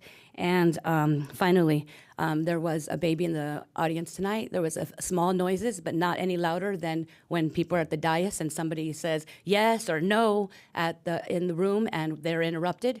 So small little outbursts like that are not disrupting the meeting, so you should not be interrupted at the podium if you're not disrupting the meeting. Some small outbursts is expected. You're expected to have emotions and to be engaged. That's why you're here. Those are the type of people who attend these meetings, so that it gets heated, like one of the gentlemen said. Yes, it does, but it just shows how much you care about the city. And some of you are opposed and some of you are against things, but we understand. We don't expect you to sit out there stoic. So just as some were a little noisy today, it's expected. So I appreciate you coming, and please continue to come out, share your opinions, your emotions. I understand that, and I get emotional too. And it's sometimes it's hard up here, especially when you have people saying, you're glad your mom's dead. So I get it. Thank you for coming out tonight, all of you who spoke for and against all of the items. I appreciate your engagement, and we couldn't do this without you here at the audience. So please stay involved and please continue to come. Thank you. Next up, we have the closing comments from, I want to make sure I go in order, Councilmember David Marquez. Thank you, Mayor. Make it real short. Jeremy, it's not here tonight. Donna, you could pass it on to him. That egg hunt was awesome. And I think this is a start of something big for the city for the next many years to come. I've had so many people come up and tell me that this was something that they never experienced, especially for the adults. So that was great. Pass it on to Jeremy and staff. As for staff itself, doing a good job, great job. We get more awards. Like the mayor says, we're gonna need some more shelves. Bryant, you need to put that in your budget for next year for some more shelves. I wish I would have been able to attend some of these dinners from the Explorers, but I'm unable to due to the fact that towards the evenings, with my health problems, I just can't be out in the cold, and I've always attended these events for the sheriff or the fire department. So I just want to let people know that if I'm not there, it's because of my health problems. So again, that's why I don't attend. I haven't been attending those, also. And last, I just want to say is, so many people come up here and talk about we're still being investigated. I don't know what we are being investigated for. I have never been called from the DA's office to ask questions about anything. So I don't know what they're coming up about I'm getting investigated for. So I don't know. I wish they could tell me. I mean, in the past, people have said out here that I was arrested by the Riverside PD for child endangerment, stealing from trust funds. Just, I don't know, they're just pulling these comments right from the sky or something. I don't know, but I'm not aware of any investigation that I'm under from the DA's office. Other than that, I wish everybody a nice evening, and we'll see you next week. Thank you. Thank you. And next we have closing comments from Councilmember Bernard. I'd like to share in the sentiments. Thank you, everybody that came out tonight to talk. I appreciate everyone's engagement on both sides of the issue. I like to hear everyone's opinion and what everyone has to say, so I appreciate everyone coming out to be engaged. I also want to talk about the egg hunt. I took my two sons in the morning, myself and my husband, Mayor Pro Tem Delgado actually helped my youngest son collect all the eggs, and I'm literally still picking them up from outside because he hid them yet again because Mr. Ed gave him a bag of eggs. So I appreciate that. Also, I know Jeremy is not here. I don't know what to really say about the adult egg hunt. I'm glad I wasn't in it. It looked like when the lights went out, some weird zombie apocalypse. It was crazy. Some people said they were on the ground. They thought they got up, but apparently they were still on the ground. So, but they had fun. But a lot of the older people just say they weren't prepared for what was going to happen. So it was interesting. I can't wait to see what next year brings. I want to congratulate Manny because I understand you're retiring, so you're leaving us soon. So I want to congratulate you on retiring and for all your years in public service. So I appreciate you for that. And also, I'm just gonna say this because I feel like I feel like a broken record at the end. I wish at some point we could just come in here and get to work. I don't understand the conspiracy theories. I don't understand, and everyone keeps talking about investigation. Please bring the documentation in here with the actual case number for the investigation, because I just need us to be able to move forward so we can actually get to certain things that the public has requested. I've got the public requesting things like CPR training. We don't get to have some of these discussions because we're going back and forth and rehashing some things. So I really want us to get to a place where we can focus on the business of the city. We can stop with the accusations, because I'm going to say this and I'm going to put this on record. We've already did the censure. There's really not much else we can do. We've done the censure. And unless somebody actually has the documentation that states this is an investigation, this is what's going on, not innuendos, not whispers, not hearings in the streets. I want actual documentation because I deal in facts and not fictitious stuff. So I would like us to really work together. We've been trying to work these things out, these kinks out for the last few months. As the mayor put out a few days ago, last week actually, we're 100 days in. We've got the summer and we've got the fall coming up. I honestly just want us to get to business. I don't want us to have to keep having the same discussion and nobody's bringing me actual documentation. Bring me paperwork, don't bring me I heard. So I say that because at some point you're just beating something that's not happening. And we want our city to look good. We want our city to put their best foot forward, and coming up here and consistently doing this actually isn't helping. The public actually sends me emails and text messages asking me, when is it going to stop? So I'm putting it on record that I'm asking that unless you have actual documentation, unless you have actual proof, I would really appreciate that we could come in here and just get down to business and stop just dragging everybody from one end of City Hall to the other end of City Hall, because we're all here trying to do the work of the people that we were elected to do. We're all trying to make sure that city staff can do what they need to do, and some of this is just truly unnecessary. So with that, please have a good night. For those of you that celebrate, happy Good Friday, and have a happy Easter. I am not hiding any more eggs, so I might just send my child to Ed's house. But thank you. Thank you, council member. Next, we have closing comments from Mayor Pro Tem Delgado. Well, I always have to follow her. So, got 2 minutes to 8:30, Ed. Okay, air show. The City of Moreno Valley will be hosting our air show. I know it's going to be the base, but everybody who goes to the air show has to go through Moreno Valley to get there. So bring your families. It's going to be really awesome, April 22, 23. I did attend the Springtastic at the Cinnamon Park, and it was awesome. I was elbowing other kids to help a little guy get his eggs because he was little, and I was blocking the way there, so it was awesome. Due to all the rains, recent rains, you're going to see a lot of green. And with the greenery on the hills comes a lot of greenery in your yard, green weeds everywhere. So I've gotten a lot of calls already about neighbors not taking care of their grass or weeds. Please continue to call me if you want to get that addressed. But just know it's a process. We can't just go there, tell them to mow their lawn or bring a lawnmower with us. So it's a process, and it might take a little while. It might even take into the latter part of spring. So keep your eye out for that. Day Street Underpass. Day Street Underpass has seen a rash of homeless people living under the underpass. So we got that taken care of. I drove by today. The Moreno Valley, I know it sounds crazy, but the Moreno Valley side is clean. The Riverside side still has trash. We're working on that with the city of Riverside to get them to clean that trash. The homeless folks are gone, but the trash is still there. So we're working on that. So please, if you're at home listening, we are looking at that. We're not just ignoring it.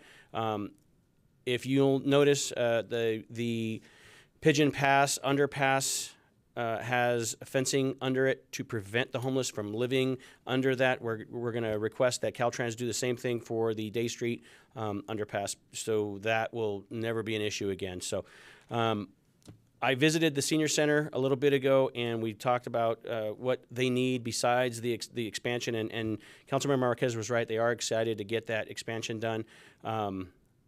But we're looking at smaller stuff. They're talking about felt for their tables, their pool tables. They're talking about cubbies to put their pool sticks in. We're gonna take care of them, but they're not asking for a whole lot. They're asking for just a minor thing. So they're excited. I will be at Angel Stadium for opening day on Good Friday. So go Angels! And I do want to wish everybody a happy Easter. And whatever your religion is, please take a little time this weekend to be thankful for what we have here. There's a lot of stuff going on in our world right now, and I look back on my life and everybody here, and we're pretty blessed, you guys. We're extremely blessed to live in a country that we live in, to live in the city of Moreno Valley, and to have the health. Everybody here is relatively healthy. So I think that just a little bit of reflection back on your blessings this weekend would do everybody good. And in saying that, please be kind to one another as you progress through the week until we meet again. Thank you. Thank you, Mayor Pro Tem, and I'll make this quick as well. We're past 8:30 now, but first, just want to respond to some of the comments here from Councilmember Baca Santa Cruz. Specifically, her comments about babies in the council chamber. I think that that's very inappropriate. We should be encouraging parents, especially working parents who may not have childcare, to come to our council meetings. So I think that those comments are very inappropriate. And I actually saw who it was. It happened to be my family, happened to be my son. So I hope that you didn't say that only because it was my son, but after my son was making some noises, they left the council chamber out of respect for everybody else. So just want to make sure to clarify that, because as Councilmember Bernard said, I'll be a little bit more direct. I appreciate Councilmember Bernard being respectful in general, but I want to reiterate her comments as well, because again, I've tried time and time again to speak with you. To this day, we cannot have a simple, cordial conversation. I wish we could. I've requested meetings with you. You've declined. I just want us to move past all of these political games. I know your friends come up and they say what they have to say. We sit up here and take it, but let's get down to business. Let's address the issues in our districts, in our city, instead of you constantly trying to attack us for political purposes. Let's get past it. The residents are tired of the same old thing. Let's take care of the concerns that our residents care about. So just want to clarify that. Manny Mancha, congratulations to you as well. On your retirement. You're a fan favorite. You've had folks come up here and thank you for your work as well. So congratulations on your retirement, Manny. Thank you for your service. Springtastic at Sunnymead Park was absolutely a success as usual. So thank you to our staff. Thank you to our Parks Department. Excellent job. The Moval sign was on display officially for the first time, and that was a hit with the community. So later in that same day, we had the adult flashlight egg hunt, which there was a couple of kinks that happened, but everybody still had a really good time. If you see all the feedback, whether it's word of mouth or social media, everybody had a really good time, and everybody wants that to come back again. So hats off to staff for thinking outside the box, making that happen. Over 1,000 people all at once on that field. That was really, really nice. So congratulations. March Air Show is coming up April 22nd, April 23rd, after a few years of not being at the base. That is a free event. Anybody watching at home, the admission to the air show on the base is free. The parking is free. They're expecting over 200,000 people to attend, twice the size of the Coachella Music Festival. So really, really exciting event that's coming up here, and it's going to be let's say it's going to be in Moreno Valley, right? It's right in our backyard. So that'll be April 22nd and 23rd, Saturday and Sunday, here on the reserve base. I want to give a shout out to Rosie Cortez, local artist who's currently working on a mural that was commissioned at Moreno Valley College. Absolutely beautiful. They had 2 weeks of volunteer days where over 100 residents, over 100 volunteers from the community came out and helped to paint. And the volunteer days are over with now. They're doing the finishing touches, but that will be completed in a few weeks. So, again, just trying to expand art across the city. Also want to let folks know that next week I will be in Sacramento at the state capitol for the City Leader Summit in conjunction with the League of California Cities. Once again, I'm a board member for the Latino Caucus for the League of Cities, and we'll be meeting with multiple state legislators. The governor's office will be lobbying and advocating for our city, making sure that we get any and every resource that we can bring back to the city. So just want to let folks know that I'll be going to that next week. Also want to give a shout out to Lamont Butler, who plays for San Diego State University, which for those sports aficionados out here, Mr. Butler actually is from Moreno Valley.